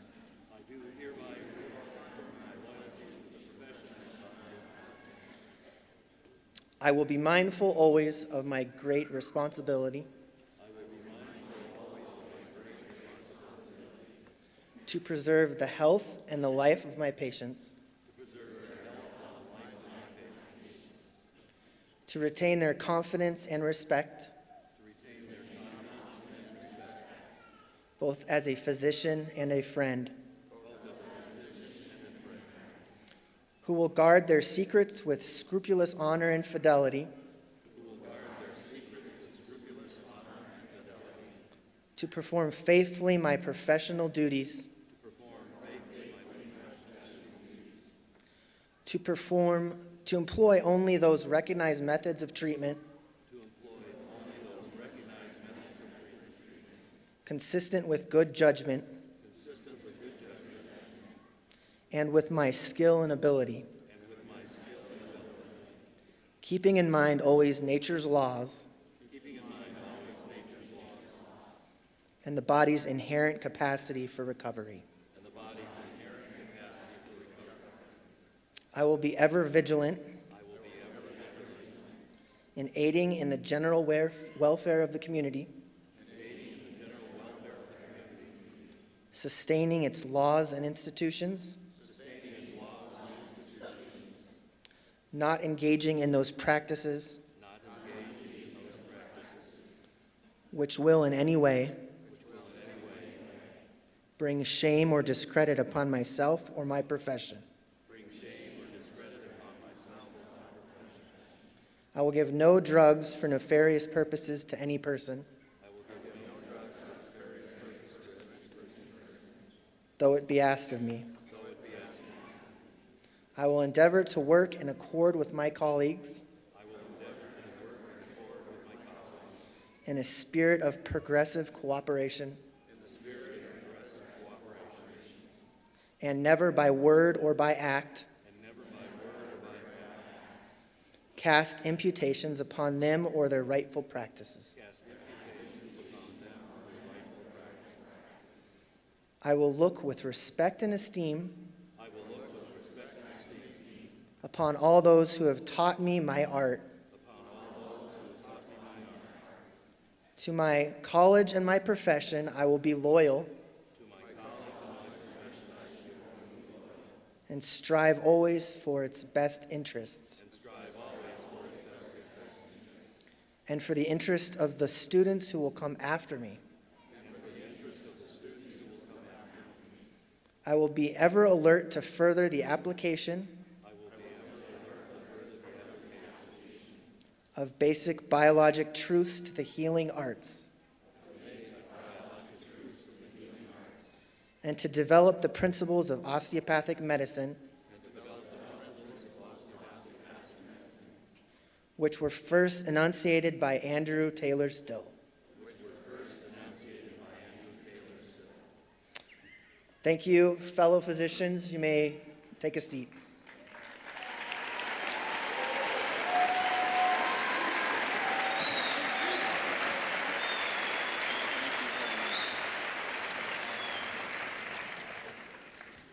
Thank you, Dr. Mutter. First, on behalf of the faculty, staff, and leadership of the university, I want to congratulate you for becoming not just a physician, but an osteopathic physician. Though you're but a small percentage of those graduating in higher education today, your contribution to the continued health of this great nation and the medical profession over the course of your careers will be truly enormous. Soon you will enter residencies at many esteemed hospitals throughout the nation to train in medical specialties that will prepare you for what I feel will become your day jobs. Some may feel that graduation from residency is the culmination of medical education, but I submit to you that's not the case. Those residencies will no doubt prepare you to master one of the many fields in the house of medicine, but remember always, you are a physician first and a specialist second. Patients don't put their faith in specialized technology, algorithms, or procedures. They put their faith in you as their physician. Society has granted physicians this unique opportunity so that they will have a trusted partner to confidentially share their innermost thoughts and fears, and a partner who knows their physical challenges and frailties, regardless of their heritage, rank, or social station. Patients will also willingly place their lives entirely in your hands and trust your judgment with remedies that not only have the power to heal, but the equal power to do great harm. Graduates, hold sacred that privilege and magnify it through a life of service as you apply the healing arts of a caring and compassionate osteopathic physician. Margaret Hamburg, an esteemed FDA commissioner, echoed perfectly my concerns regarding our over-reliance on science and specialty training when she said, "Please remember, the more skilled you become, the more specialized you become, the more reliant on technology you become, the easier it becomes to lose your humanity, forget your compassion, and ignore your instincts." We at RVU are proud to have started the process to set your feet sure and straight on the lifelong pathway leading to becoming a wise and esteemed physician. We also hope we have set your medical moral compasses on a sure course of lifelong service to humanity. That continued journey ahead now rests squarely on you as RVU graduates. 7 decades ago, the world finally came together after a great war to develop the Charter of Medicine known as the Declaration of Geneva. Within its text are distilled many of the principles contained in our osteopathic oath and many other medical organizations down since the days of Hippocrates, and naturally forms the basis for my dean's charge to you today. So now, as your dean, I charge you to consecrate your life to the service of humanity, and always make the health of your patients your first consideration. I charge you to honor your teachers with great respect and gratitude and strive to hold all your fellow physicians in high esteem. I further charge you to practice your profession with conscience and dignity and allow no religious, ethnic, national, political, or social considerations to intervene between your duty and your patients. And finally, I implore you that by all means in your power, to honor the noble traditions of the osteopathic profession. So thank you and welcome, fellow physicians.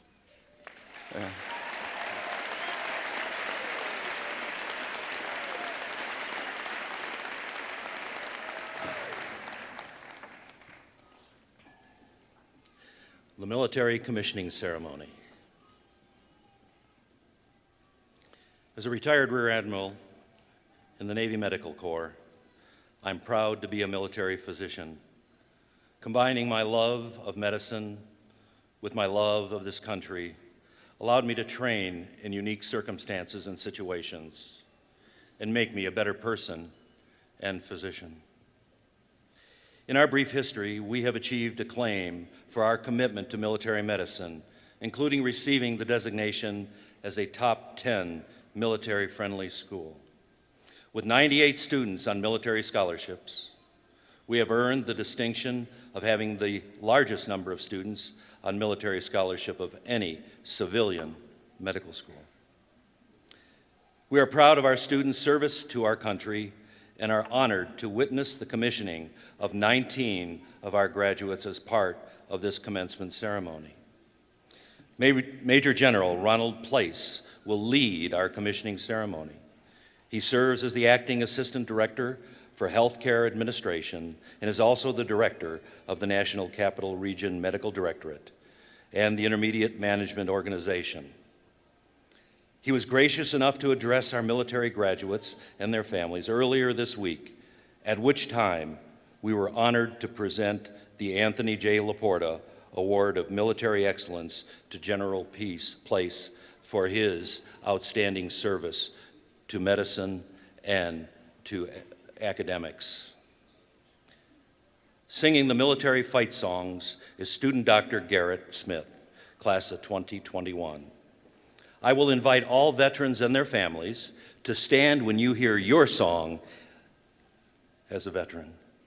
And of course, I'll be standing tall for the Navy.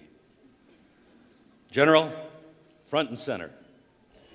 He's senior to me, I like to say that. Thanks, sir.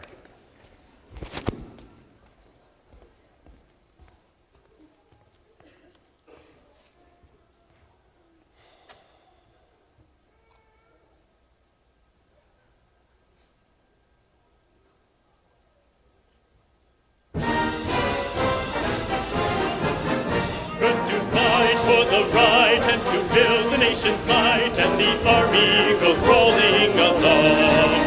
Proud of all we have done, fighting till the battle's won, and the army goes rolling along.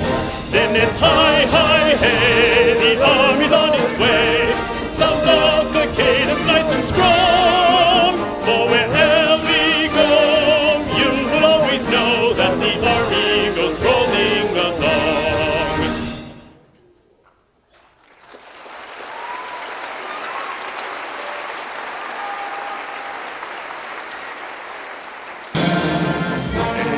Anchors away, my boys, anchors away.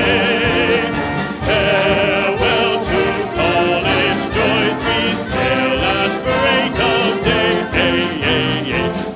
To our last night on shore, hail to the foam.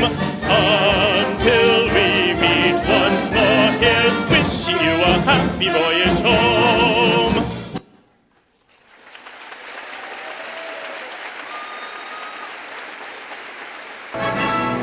Off we go into the wild blue yonder, climbing high into the sun.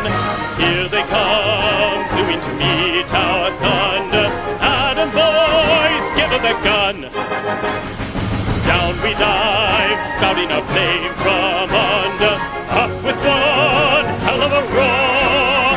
We live in fame or go down in flame. Hey, nothing will stop the U.S. Air Force.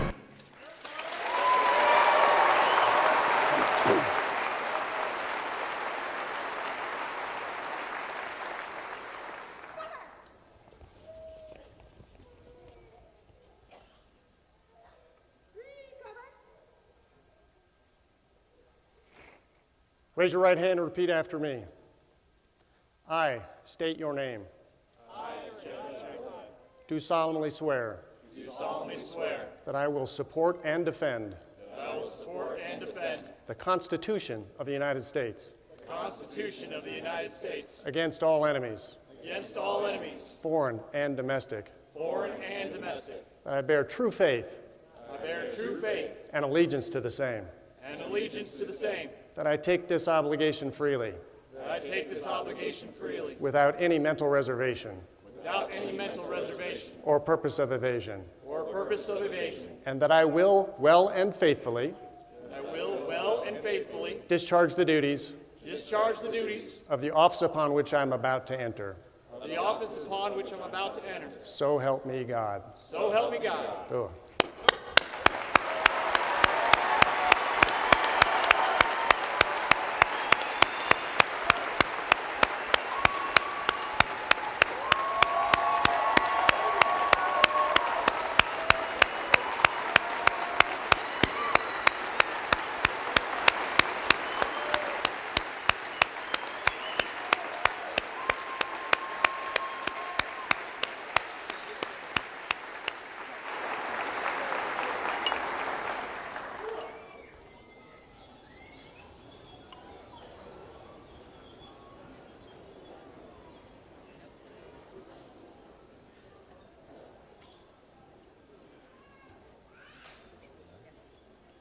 Captain Devin Homestead.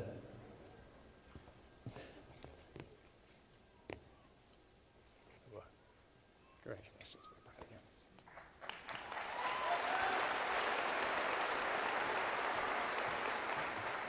Captain Tanner Coleman.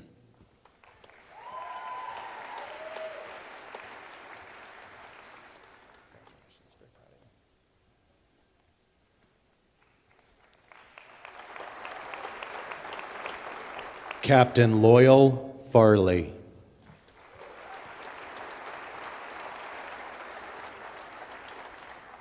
Congratulations. I'm very proud of you.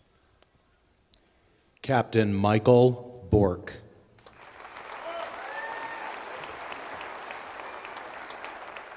Congratulations. Very proud of you. Major Jeffrey Shank. Oh, very proud of Appreciate you. you, sir. First calf. Captain Ian Pritchard.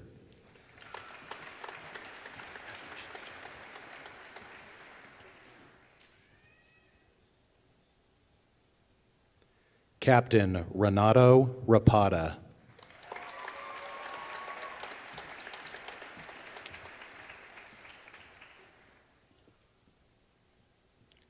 Lieutenant Taylor Duncan.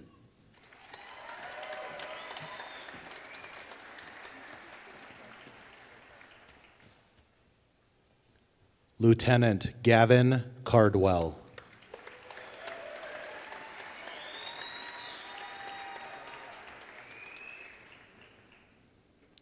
Lieutenant Michelle Liu.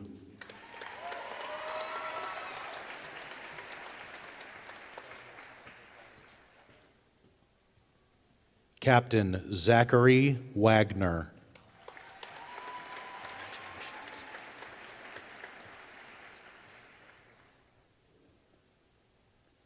Captain Gray Wolfley.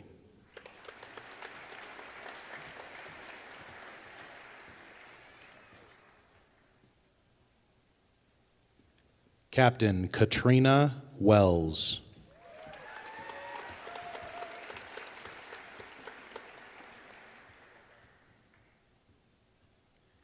Captain Amanda Amantorp.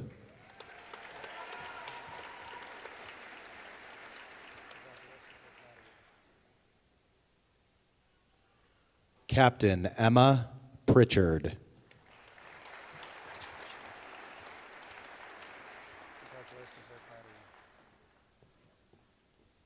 Captain Mallory Krieger.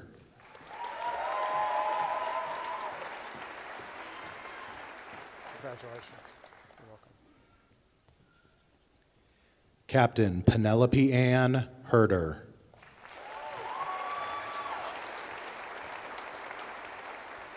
Nicely done. Fantastic work here. You're welcome.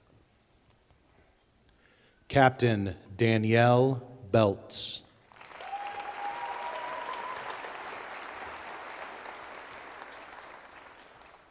Nicely done. Congratulations.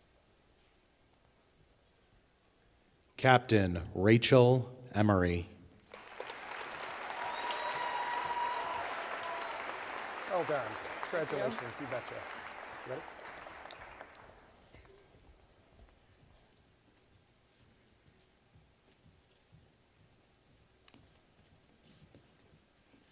Truly an honor to have General Place with us. Thank you. Some of us old-timers get choked up over that.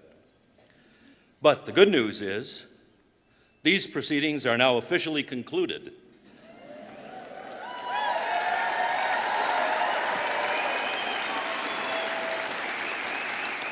Well, one little thing, I would like to thank the graduation committee and all the volunteers whose diligence and hard work made the ceremony possible. Please give them one more round of applause.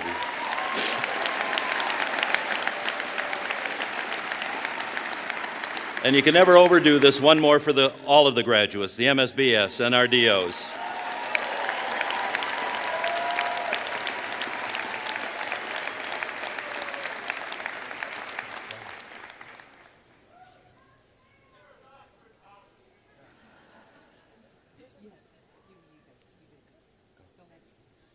Forward, march!